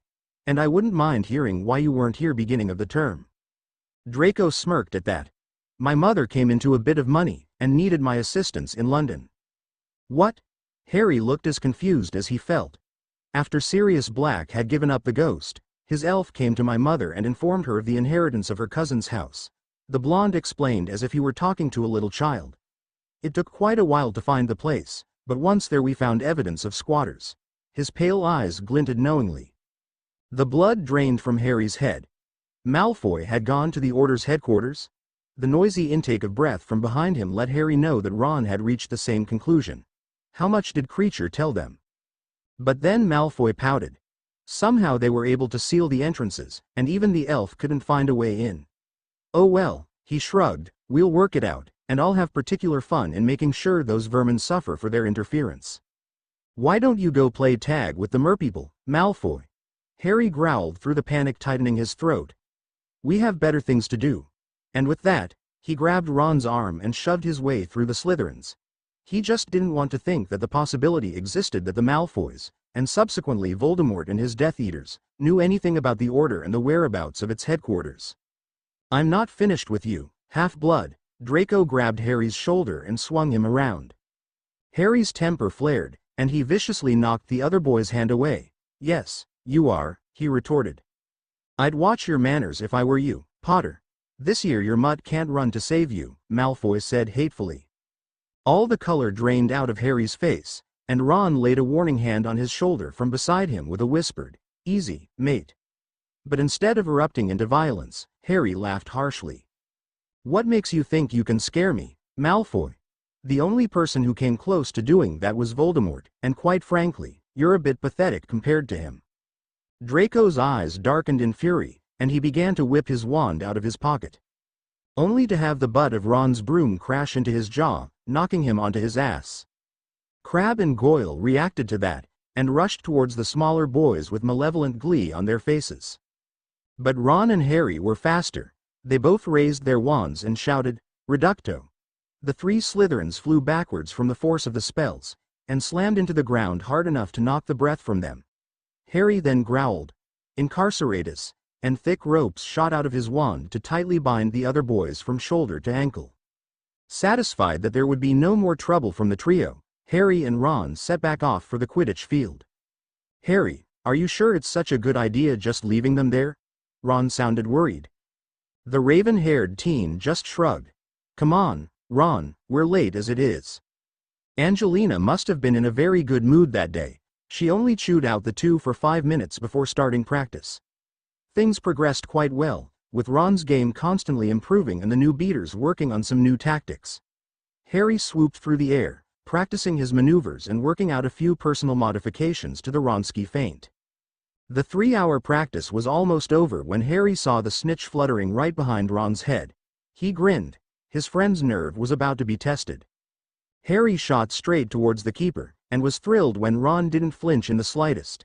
At the last second, the snitch darted off to Ron's left, towards the announcer's stand, and Harry passed within inches of Ron's head as he sped after.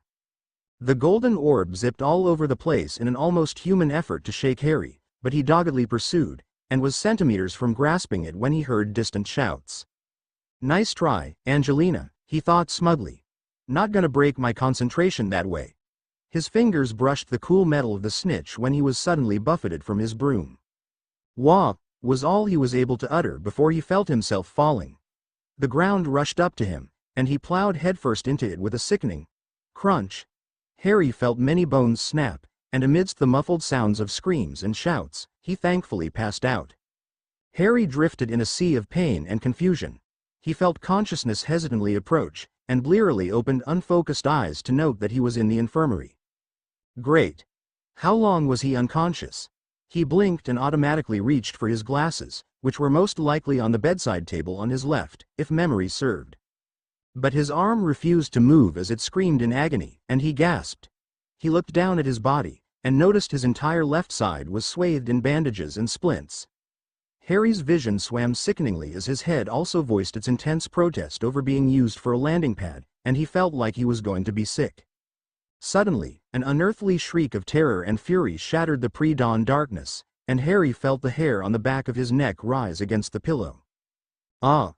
2 pairs of unknown feet pounded past Harry's bed from the entrance to the infirmary, while Harry watched Madame Pomfrey dash out of her private rooms and out of sight towards the source of the screams from a gap in the curtains surrounding his bed. He strained to peer through it towards the commotion. But his head swam with dizziness, and agony shot down the left side of his body, causing Harry to pant as he desperately tried to not pass out again. The person shrieked again, and Harry realized it was female. Edwin, Ash, no. The worst of the pain passed, and Harry bit his lip and tried to scoot up in his bed again.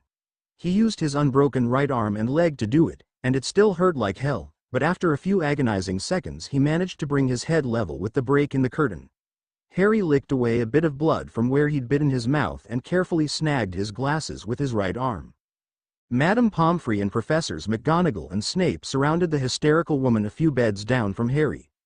It looked like both the professors were trying to restrain her so that the Medowitch could give what was most likely a calming draft, but they were constantly shoved back by an unseen force as the pillow on the bed to the right exploded in a flurry of feathers. Part de Louis, vous la chien! The woman screamed, and Madame Pomfrey cried out in surprise as she was buffeted backwards and promptly fell on her ass. The medicine bottle that she held in her hand shattered violently, and she bit off a scream of her own. "Poppy!" Professor McGonagall exclaimed as another pillow blasted to bits. "She's going to tear this place apart." "Do you think?" Professor Snape snarled from where he was clutching and pinning the woman's shoulders to the mattress. "Gwendolen, stay calm. Vous êtes sur ici. Vous êtes sur," he shouted down at the writhing woman. Amazingly enough, that seemed to get through her panic, and the young woman collapsed back into her pillows, her wild eyes slowly focusing on Snape as she whimpered in pain. "Ils sont morts. Ils sont tout morts. They're dead. They're all dead," she murmured. "Poppy, your hand," Professor McGonagall said. Are you hurt? Oh no, I'm fine, the Medowitch replied dismissively. I've had this happen enough that I've taken precautions. Madame Pomfrey had pulled herself up, and gently laid a hand on her patient's sweaty brow. She's still feverish, she commented sadly as she brushed away a few strands of long black hair. All I can continue to do is tend to her physical injuries, but for the emotional ones, she drifted off. Oh, you poor dear. What all did they do to you? The only answer from the delirious woman was the tears gliding down her face from half-open eyes. They tortured her, Poppy, Professor Snape growled. Harry was taken aback at the fury in his words and posture. They tortured her and murdered her family. That's what Death Eaters do. Madame Pomfrey's head shot up as she stared at the greasy potions teacher. I understand what they did to her body, Severus, she snapped. But what they've done to her mind is even worse. There's nothing I can do to help her there. Once her fever has broken, I can't keep her here in the infirmary. Thankfully Potter is my only other patient right now, but if there were others in here, I couldn't vouch for their safety. The Medowitch measured out some of her potion and poured it into her patient's mouth. The young woman swallowed convulsively, and immediately her eyes drifted shut as consciousness faded. Speaking of Potter, Professor McGonagall said as the three adults gathered and made their way back towards the infirmary's office. How is he? Harry leaned back onto his pillow, his head spinning so much that he was feeling quite nauseous. He relaxed onto the mattress and allowed gravity to slide him back down to where he was originally lying as he closed his eyes in an effort to keep from vomiting. It's been 3 days and he hasn't woken yet, Madame Pomfrey replied quietly, so I haven't been able to give him the necessary medicine to mend all of his broken bones. Those I can heal in a heartbeat, even though he's shattered about every one of them on his left side. But it's that head of his that has me worried. Professor Snape snorted. I doubt there is much to damage up there, he commented wryly, and Harry grimaced at the man's tactlessness. Severus, that is uncalled for, Professor McGonagall replied heatedly, considering who it was that attacked him in such a craven way. There is no proof as to whom the aggressor was, Minerva, was the snapped reply. Believe me when I say that if anyone from my house is proven guilty of the assault on Potter, I shall deal with them quite harshly. Professor McGonagall didn't reply except for a very expressive and unladylike snort.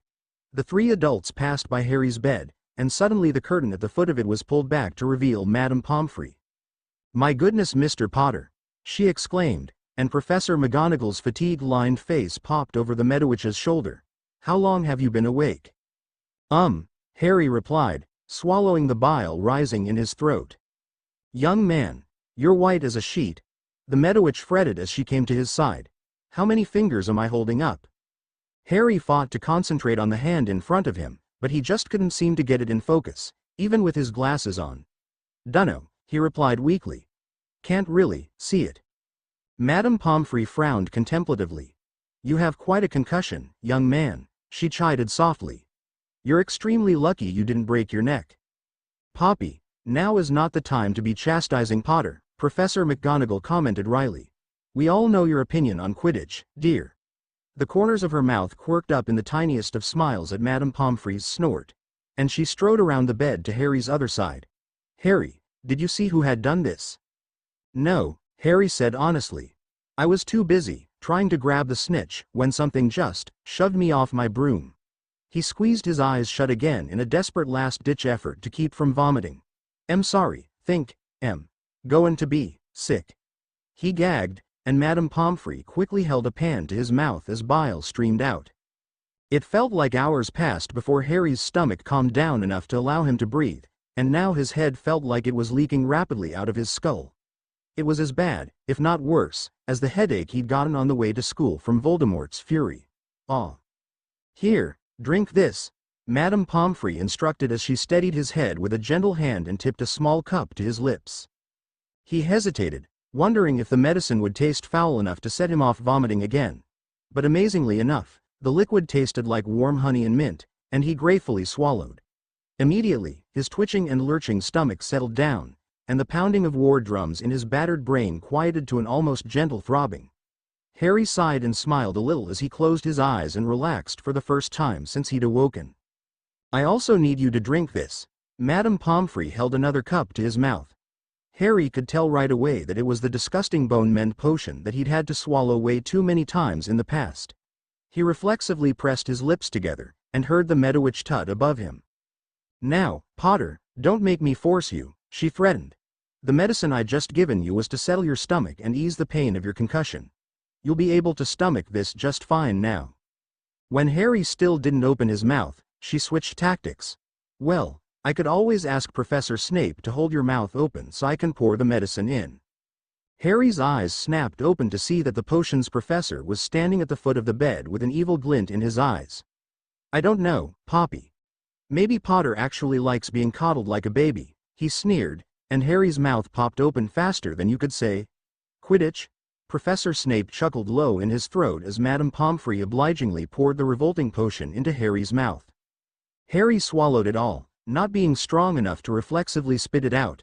He screwed up his face at the disgusting taste in his mouth, and Madame Pomfrey poured him a glass of water. "Mr. Potter, I will leave you to rest for a bit, but I shall be checking on you on the hour, every hour." Harry's eyebrows quirked questioningly. "That way I can make sure you haven't slipped into a coma, young man," she chided reprovingly, and Harry managed the barest of nods in understanding. "Now, best if you got some rest." She smoothed the heavy sheets and carefully tucked them around Harry so that he wouldn't get cold, considering he was only clad in his underwear. What with all the bandages and immobilizing splints that covered the entire left side of his body. Harry obliged all too willingly, and felt sleep wash over him. The adults continued back to Madame Pomfrey's office in the pre-dawn glow illuminating the infirmary. "No one's told me what had happened to Gwendolyn's escort to the school," the Medowitch inquired the professors. Harry's ears perked at the quiet conversation, and he was immediately wide awake. "They were killed," Professor Snape replied darkly. "All 5 of them?" "I'm afraid so," Professor McGonagall replied sadly. "Those poor, brave souls. They were all friends of the McCollums, and had risked everything to save Gwendolyn and her baby." "So, her husband and the child? Dead," Professor Snape growled. "They killed Edwin when they took Gwendolyn, and kept the child as a hostage to ensure she wouldn't attempt escape." "But, he was only a baby," Madame Pomfrey almost whispered. "Born only a few weeks before they were kidnapped," the potions master replied grimly. "But what prompted them to kill him? Lord Voldemort was coming, and somehow the McCollum's friends managed to find out," Professor McGonagall said, and Harry edged in a shaky breath at that. "When they attempted to rescue Gwendolyn and Ash, one of the Death Eaters panicked and killed the baby." Harry squeezed his eyes shut.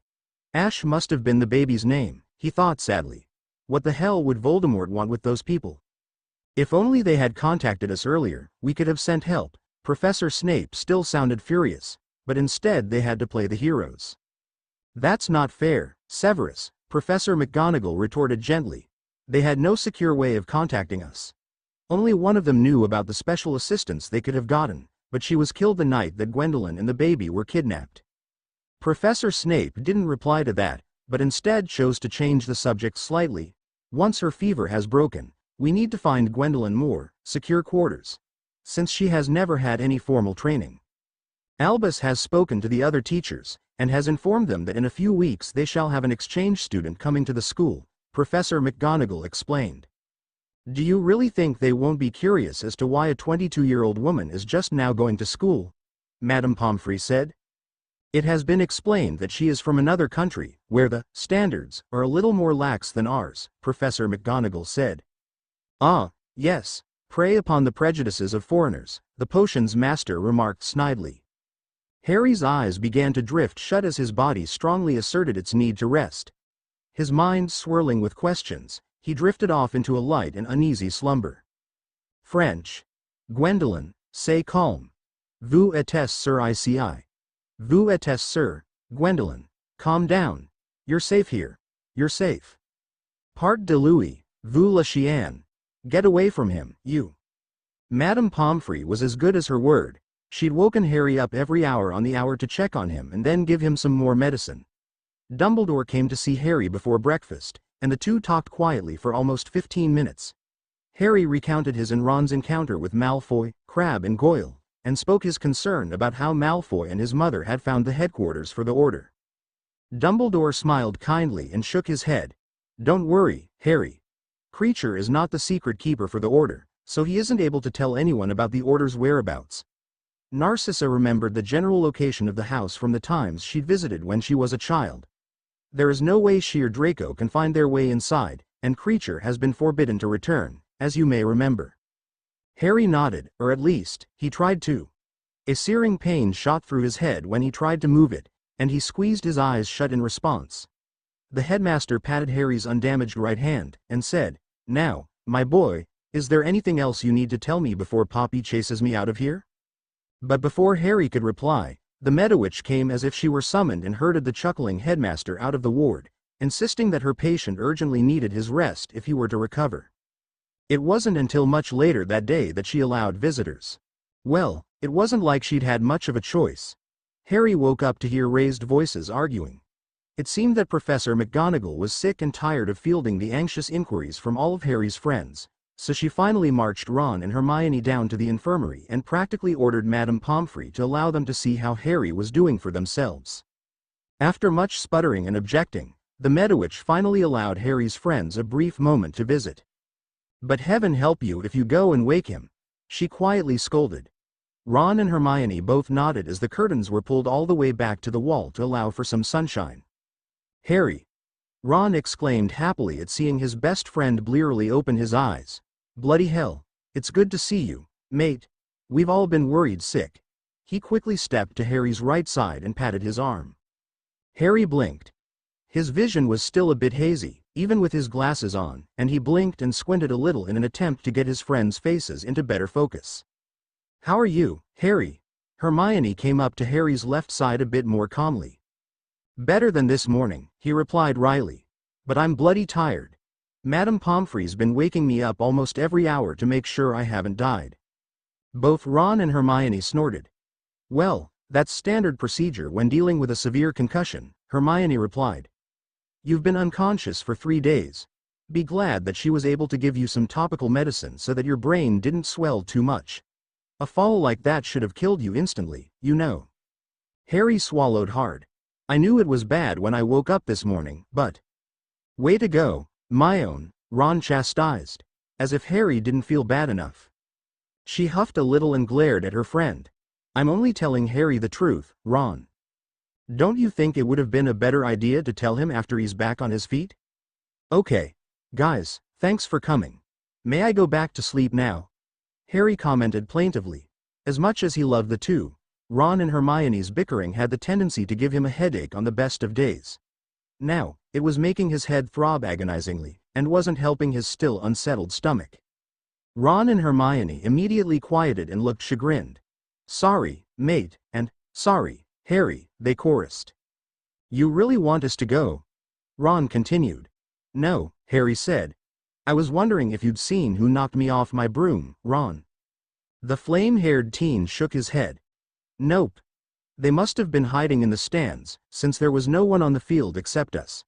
But of course we know who it was," he finished scathingly. Hermione rolled her eyes dramatically. "Ron, you have no proof." He shot back. "I don't need proof, my own. I told you that night. We ran across Malfoy and the gruesome twosome right before practice. Malfoy practically threatened Harry's life. If us kicking their asses isn't enough of a reason." "So no one actually saw Malfoy?"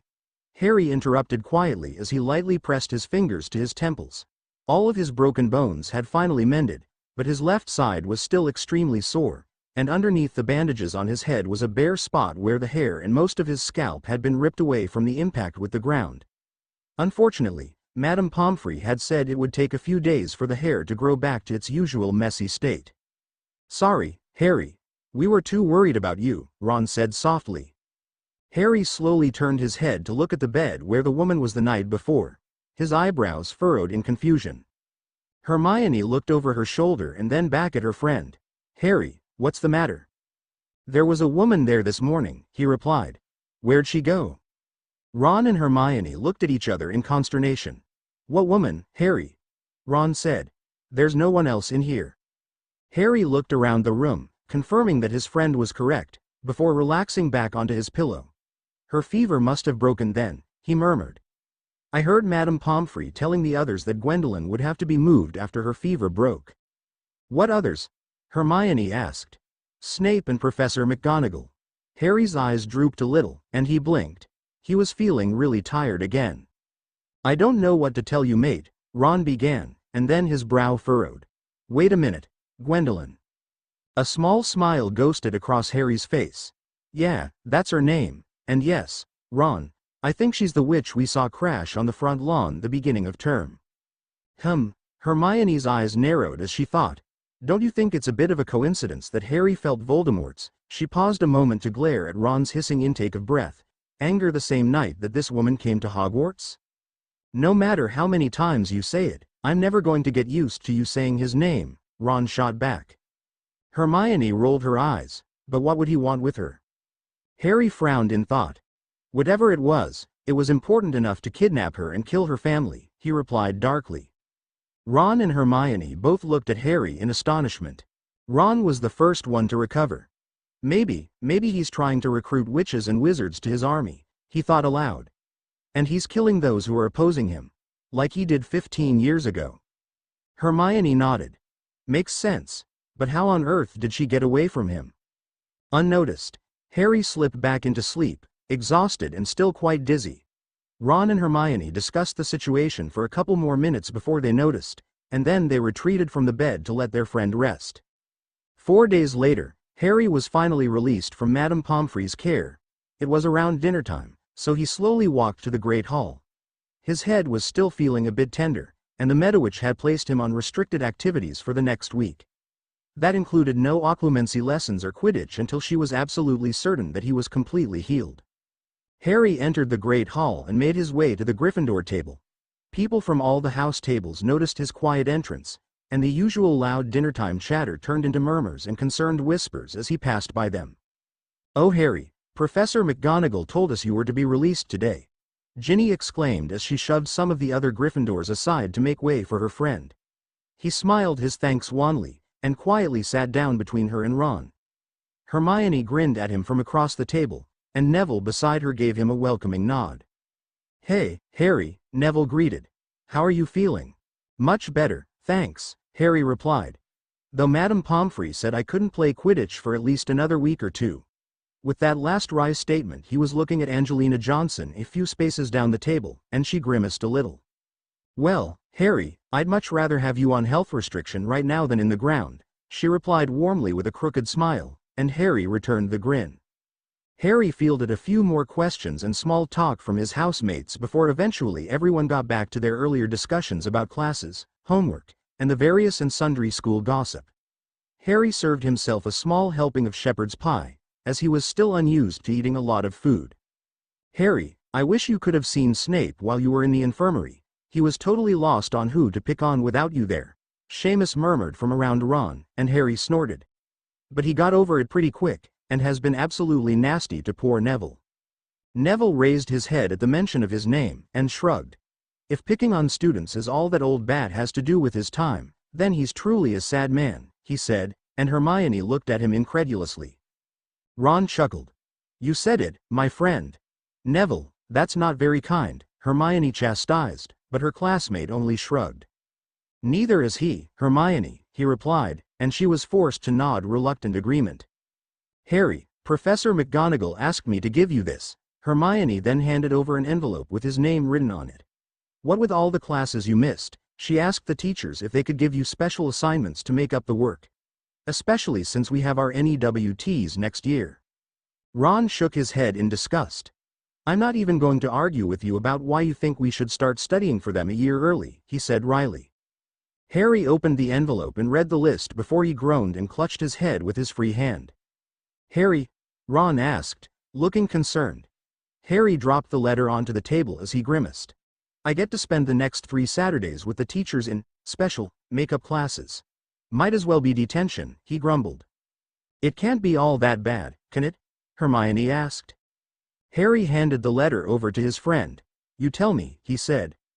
She scanned the paper and grimaced as well. "Ew. Forget I said anything," she muttered as she returned the letter to him. "Actually, Harry, I'd be more than happy to help you out. Maybe I can say something to Professor McGonagall about tutoring you. Then we might get you out of some of these makeup sessions." But Harry shook his head. "Thanks anyway, my own. I doubt Snap'd let even you tutor me in potions." Ron looked up from reading the paper over Harry's shoulder. "He's got you there," he commented wryly, and Hermione wrinkled her nose at him. 2 weeks passed, and Harry worked his way back into the swing of things. With Hermione and Ron's help, he did indeed manage to avoid having to spend all of his Saturdays inside with his teachers, which was quite a relief for all involved. Harry, Ron and Hermione were making their way to potions when they came across a stranger standing frozen in the middle of the entrance to the dungeons. Harry blinked. It couldn't be. Could it? He glanced at his friends, who were curiously looking at the woman. She had long, wavy brownish-black hair that fell freely almost to her waistline. She was wearing a dark green knitted duster with a hood over an oversized gray V-neck t-shirt, faded blue jeans torn at the knee, and scuffed black leather biker boots. She was shaking violently, horror-filled wide sapphire eyes flecked with gray staring unseeingly down the stairs to the dungeons. Hanging forgotten from one of the large belt loops to her jeans was a black walking cane with a silver handle, styled to look like a griffin with its wings outstretched. Harry's memory was a bit fuzzy, but he could have sworn that this was the same woman that he'd seen in the infirmary the night he'd been knocked from his broom at Quidditch practice. She mumbled to herself under her breath, her pale face crawling with barely contained panic and horror. There was a beat-up leather satchel slung over her shoulder, with something bulky moving around inside. Harry reached out a hand gingerly, wanting to break the woman out of her frozen panic and calm her down, but at that moment Malfoy and his Slytherin classmates jostled into him and the others. Harry was shoved to one side of the corridor, and Ron and Hermione were accidentally thrust into the woman on the other side. Ron tried not to bump into the stranger, but he tripped over his own feet and crashed into her shoulder, knocking her backwards. The woman hissed in pain as her back smacked into the wall, and her already pale face whitened even more as she squeezed her eyes shut and cursed under her breath. Malfoy stopped at hearing the muttered imprecations and looked at the woman assessingly. "You might wish to watch where you stand around here," he commented blandly. "Getting in the way of the wrong people can be quite dangerous." Harry felt his temper flare. "Shut up, Malfoy." The Slytherin turned his head to smirk at his nemesis out of the corner of his eye. "Ickle potty, defending your new girlfriend. Course, it'd be you who'd pick one of the damaged ones," the blonde sneered. Unnoticed, the panic momentarily left the woman's eyes and was replaced with cold, hard, calculating anger. Harry's hands clenched into white fists, and he took a step towards his nemesis, pulling back his right arm. Malfoy's eyes widened a little, and he grinned in anticipation. But a deep voice cut through their mutual antagonism like an oily knife. "What is going on here?" Professor Snape barked as he whisked in between Harry and Malfoy's murderous glares. "There are severe penalties for brawling on school grounds, gentlemen. Everyone, get to class." Disappointed muttering wafted through the hall as the Slytherins and Gryffindors continued down the stairs to the potions classroom. Harry turned instead towards the woman, who was now huddled against the corridor wall, hugging herself and staring down the passageway with unfocused and terrified eyes. Ron and Hermione joined Harry a few steps down from him and the woman, looking concerned. "Are you all right?" Harry asked her softly, but she didn't seem to hear him. "Potter," Professor Snape snarled. "Have you suddenly become deaf, or would you like points deducted?" But his voice trailed off as he came flush with the small group surrounding the obviously panicked woman. "Mademoiselle McCollum, VAT tout très bien?" Harry turned a shocked gaze to the potions professor as he backed away towards Hermione and Ron. He'd never heard the man address another with such a gentle tone of voice before. "Je peux descendre là-bas." I can't go down there," the young woman whispered, her voice shaking almost as hard as she was. "You can't, or you won't?" Snape inquired softly. She tore petrified blue-gray eyes away from the stairs to stare at him. I can't." Her eyes implored him to not make her go into the dungeons. Snape hesitated as he thought, and then he nodded. "All right. Come to my office after dinner tonight. We'll work out some sort of arrangement then. For now, I'd suggest that you go someplace quiet to calm down until your next class, come?" A thankful, timid smile broke out on her weary face. "Merci." An answering smile ghosted across his face before he shook himself and returned to his standard sour expression. "Go. I have a class to teach." He waved her away and turned to go down the stairs, suddenly noticing Harry and his friends lingering. "Is there somewhere you'd rather be, Potter?" he growled.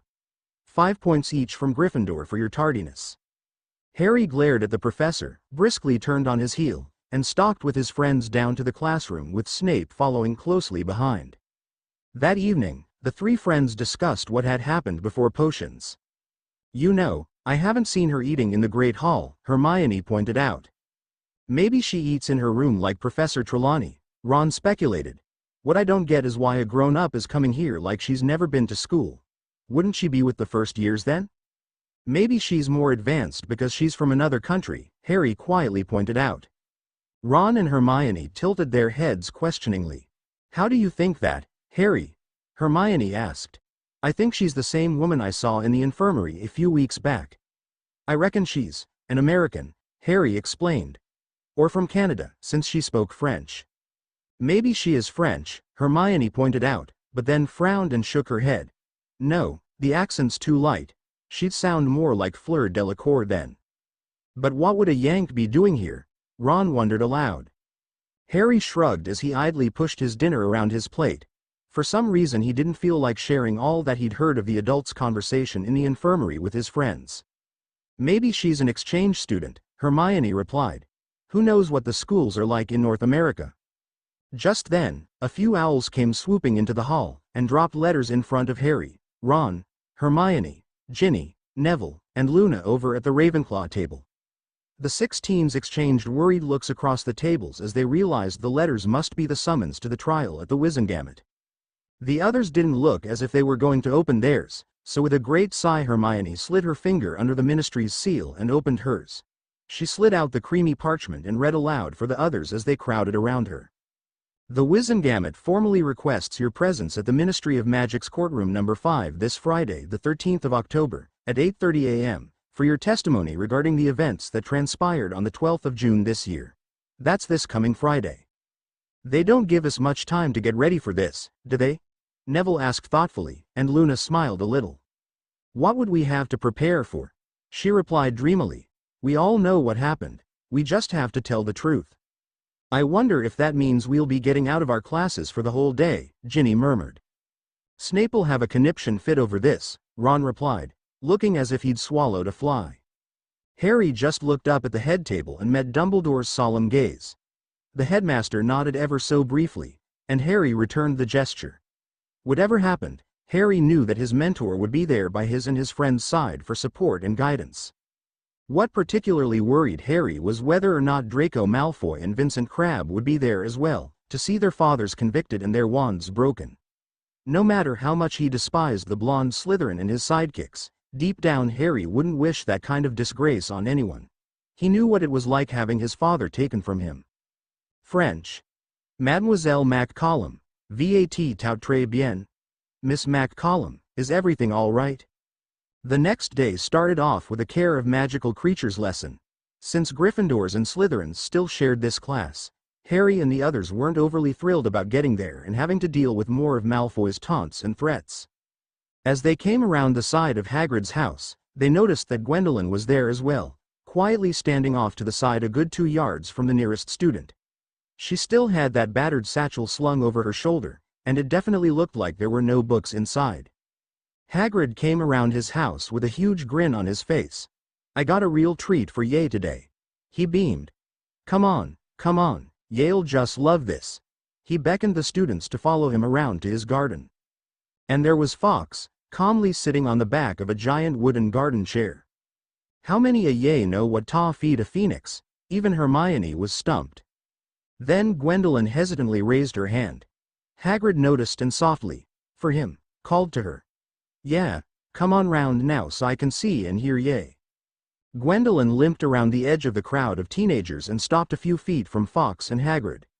"Go on," the half-giant urged kindly. She leaned a little on the ornate cane she was carrying.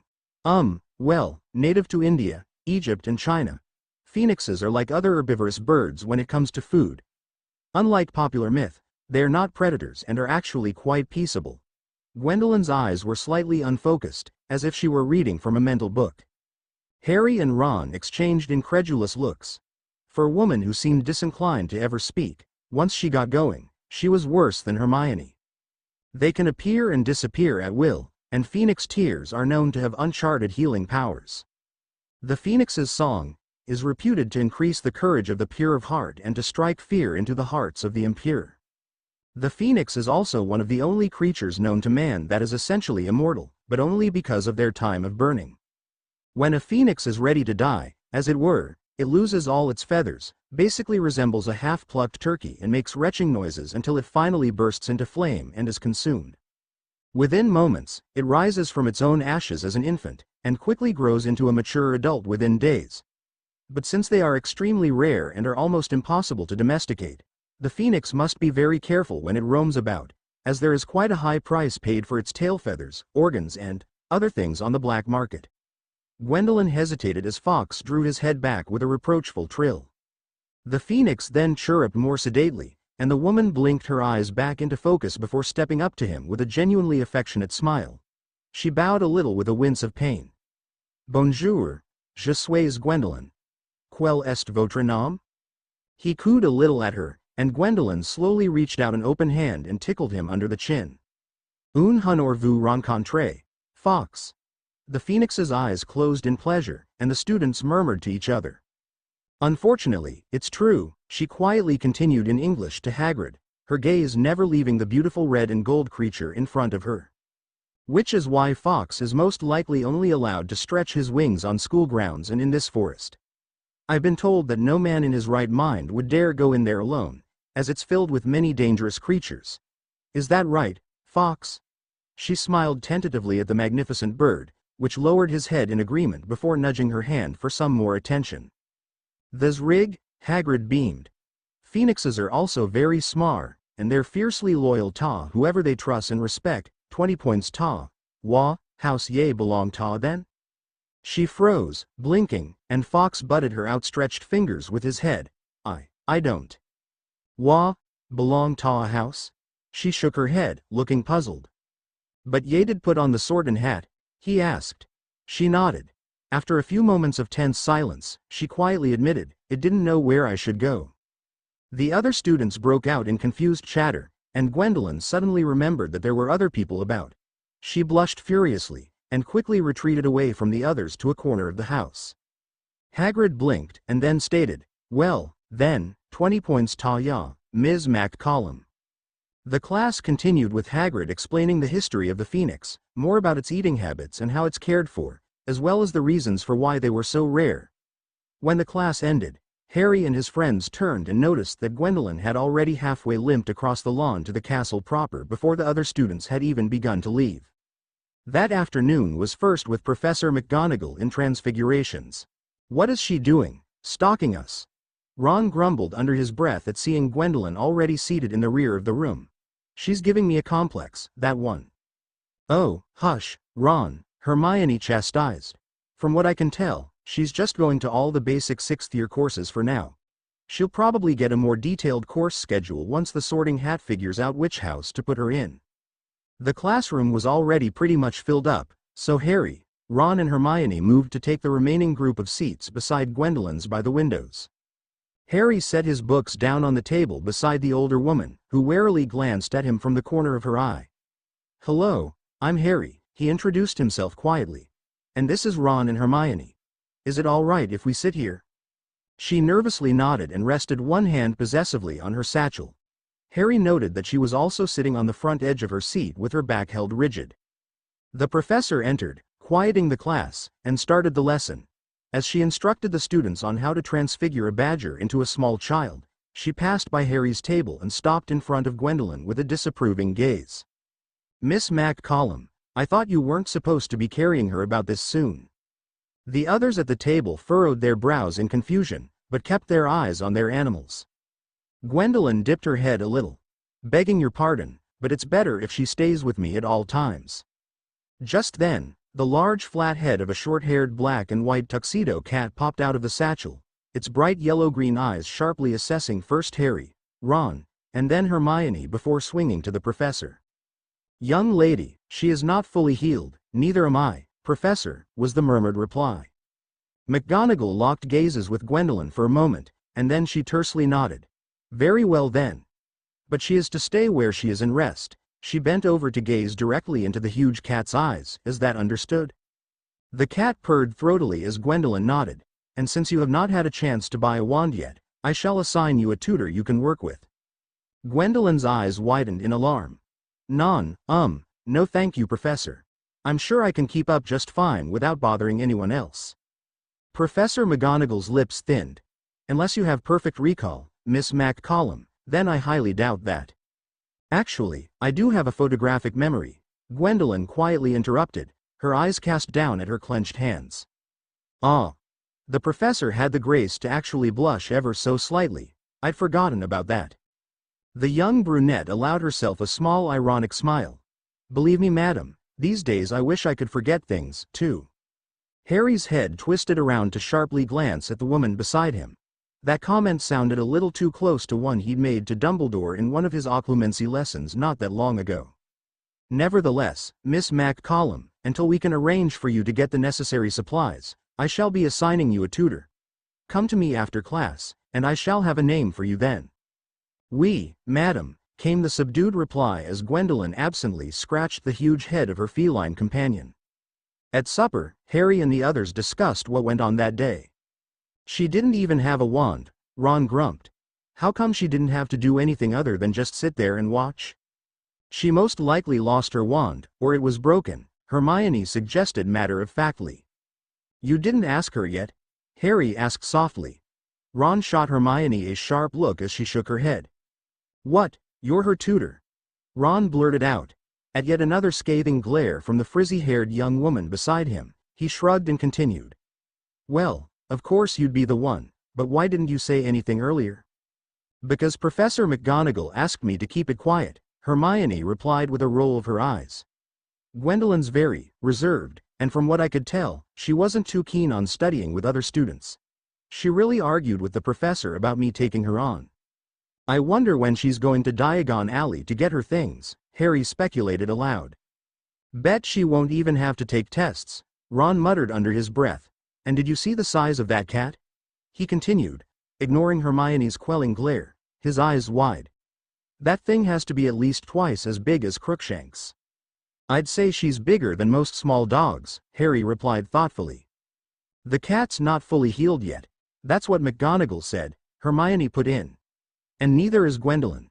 Now, we saw them crash onto the grounds when the term first started.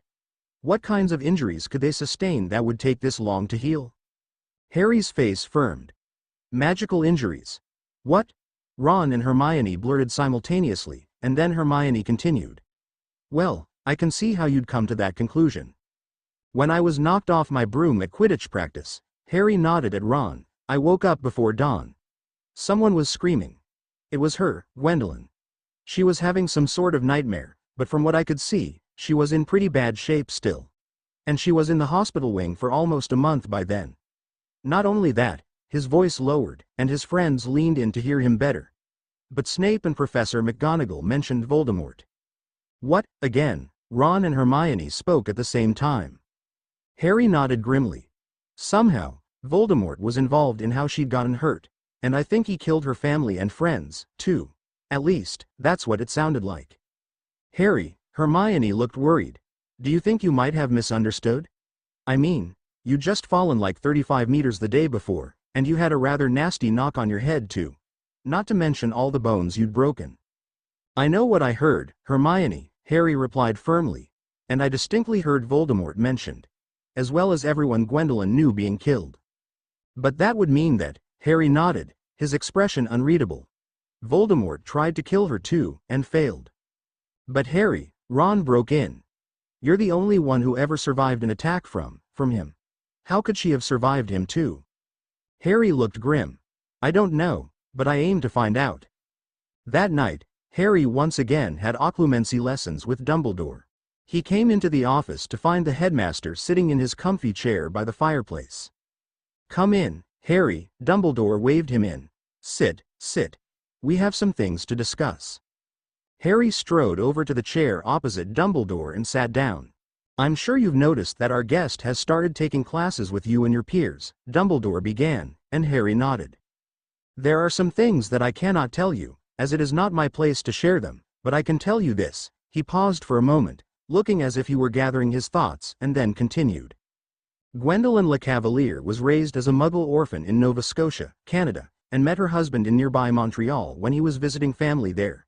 They married and moved to Edouan's native Scotland to start their family. About 2 months ago, Death Eaters attacked the McCollums' home, killed Edouan and his niece, then took Gwendolyn and their infant boy. Harry nodded dourly. Ash, right? Dumbledore smiled a little. Oh, so you did hear some of that conversation? Yes, his name was Asheron. The Death Eaters kept him as a hostage so that Gwendolyn wouldn't attempt escape, and then they tortured her. I'm unsure as to why they did this, and she is understandably reluctant to discuss the matter. Harry's expression hardened as he visualized what was most likely done to the young woman. And she has no idea why they did all this. Dumbledore shook his head slowly. Alas, she does not. How do you know about her husband's going to Canada, Professor? The headmaster's eyes grew sad. Edouan was a graduate of Hogwarts, Harry, and a close friend of Severus Snape. Harry's eyes widened. Snape, Professor Snape, Harry, Dumbledore corrected. Some of the McCollums' friends managed to find out where Gwendolyn and her child were being held, and attempted a rescue. Unfortunately, they did this the very night that Voldemort and his escort arrived, and most of them were killed in their attempt. 3 of them managed to fly Gwendolyn away, but they were all shot down by spells. The interesting thing is, the young lady managed to take one of the brooms and fly the rest of the way to the school. Dumbledore stroked his beard thoughtfully. But didn't you say she was raised as a Muggle? Harry asked, and the headmaster nodded. Indeed she was, Harry. Which is why I find it fascinating that she was able to fly the broom as well as she did. So, that means she's a witch? Harry asked. Dumbledore nodded. Yes, and somehow she managed to fall through the cracks, and was never trained. He paused for a moment before continuing in a murmur. Despite what many may think, there are quite a few excellent wizarding schools in North America. Which is why you're having her take classes now. Yes. Her husband did manage to teach her somewhat on the sly, and with her exceptional memory, she learns at an advanced rate. She might as well continue to learn the way of the craft while she recovers. Which also gives her something to focus on other than the death of her family and friends. Harry's face darkened, and Dumbledore spoke gently to him. Yes, Harry, the resemblance to your past is striking, but I must ask that you keep your distance from young Gwendolyn for now. Harry looked up, startled. Why? Dumbledore's kind face shone from the light of the fire. She's very confused and angry, and not all of her injuries are physical. She doesn't know whom to trust right now, and needs the time and space to find herself again. Do you understand, Harry? Harry hesitated, and then nodded. I think so. Good. Now, since you have been coming along so well with your occlumency, I suggest we leave off the lesson tonight and you go back to your dormitory to practice, Even though it was only the middle of October, the temperamental weather took a typical turn for the worse. One night Harry suddenly awoke, covered in sweat and choking back the scream that was howling up from his gut. He sat there, shaking in reaction to the nightmare and wondering what the hell had brought that on. He remained still for a few minutes, willing his heart to stop hammering in his throat and return to its proper place in his chest. Looks like I didn't wake anyone this time, Harry thought with relief as he listened to the sounds of his friend's deep breathing. The nightmares were thankfully rare now, but it still didn't keep him from feeling embarrassed. He was mortally sick and tired of his housemates' sympathetic looks, as well as Ron and Hermione's almost constant urges for him to talk to anyone about this. And who the hell would I talk to? He mentally growled as he swung lanky legs over the side of his bed. Who would understand? Harry suddenly remembered the mirror Dumbledore had fixed and returned to him for his birthday, that was now ensconced in Harry's side table, and was tempted for a moment to speak with the headmaster about his nightmare. No, he whispered. I'm not a little kid anymore, who goes running to someone every time the boogeyman pays a visit. Granted, Harry's boogeyman was quite the humdinger of them all. Well, at least compared to other people his age. But he could tell that whatever nightmares he might be having recently weren't from Voldemort, as his sessions with Dumbledore seemed to really have done the trick in teaching him to block any attempts by the Dark Lord to invade his mind. Either that, or the bastard's been concentrating on something else lately. Emerald eyes widened a little. Where did that thought come from? Harry felt icky with his pajamas clammily sticking to his body, so he decided that maybe a late-night bath would help him relax and feel better. He slid out of bed, grabbed his bathing items, a towel and a fresh pair of pajamas, and softly padded downstairs to the Gryffindor common room. Harry just didn't feel like washing up in the tower and risking running across one of his mates headed for the loo, and instead headed out of the portrait hole to the prefect's washroom that he'd frequented occasionally since his 4th year.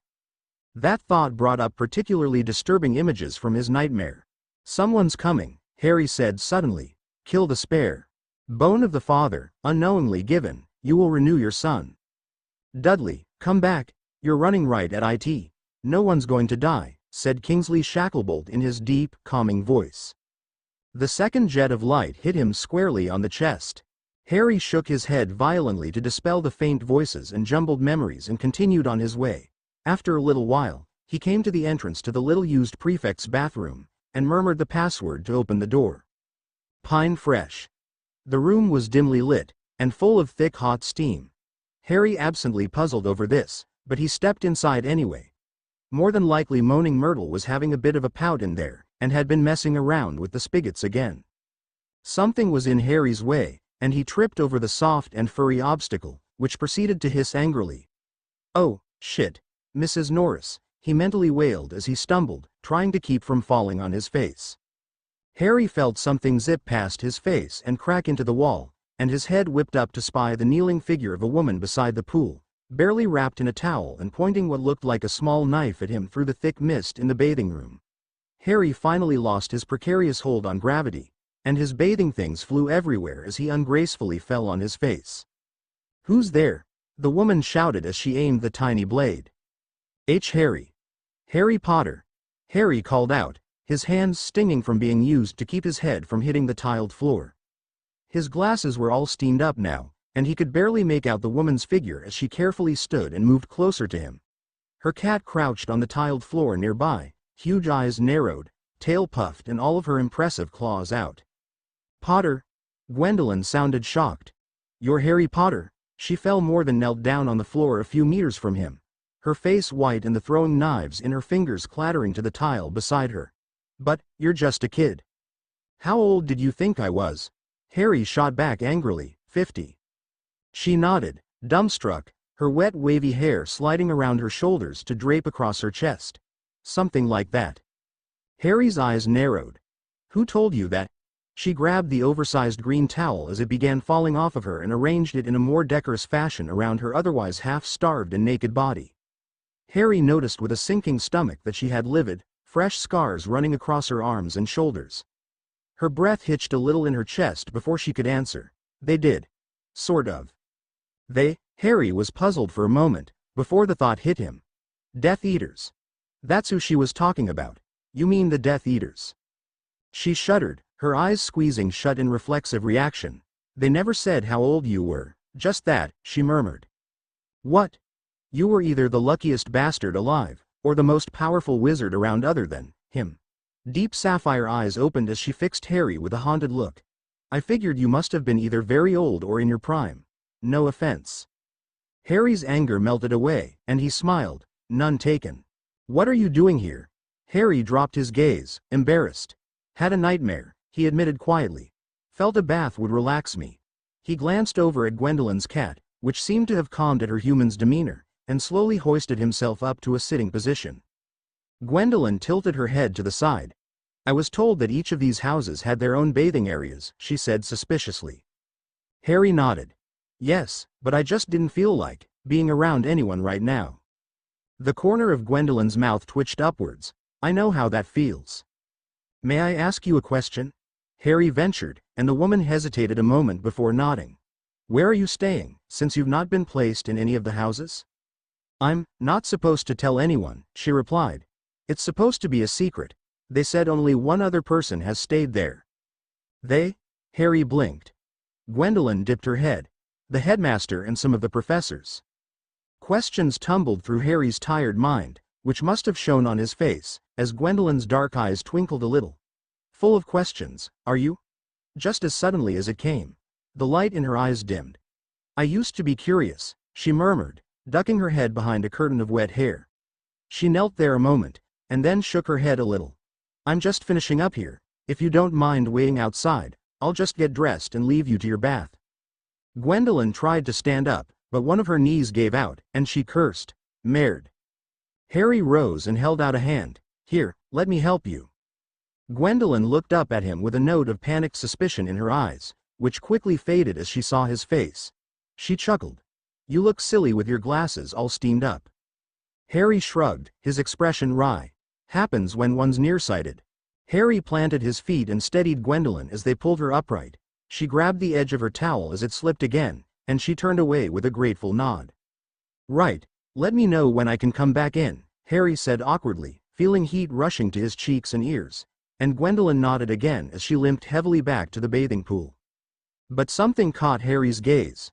What was visible of Gwendolyn's back was crisscrossed with livid and nasty scars, but what was more of a shock to Harry was the palm-sized tattoo peeking through the wet strands of hair on her right shoulder blade, of a black hooded bone-white skull with an emerald snake entwined through its mouth and eye sockets, twisted into a circle and biting its own tail. There was also a lightning bolt-shaped scar running across it. Before he could censure himself, he blurted, "Gwendolyn, that tattoo."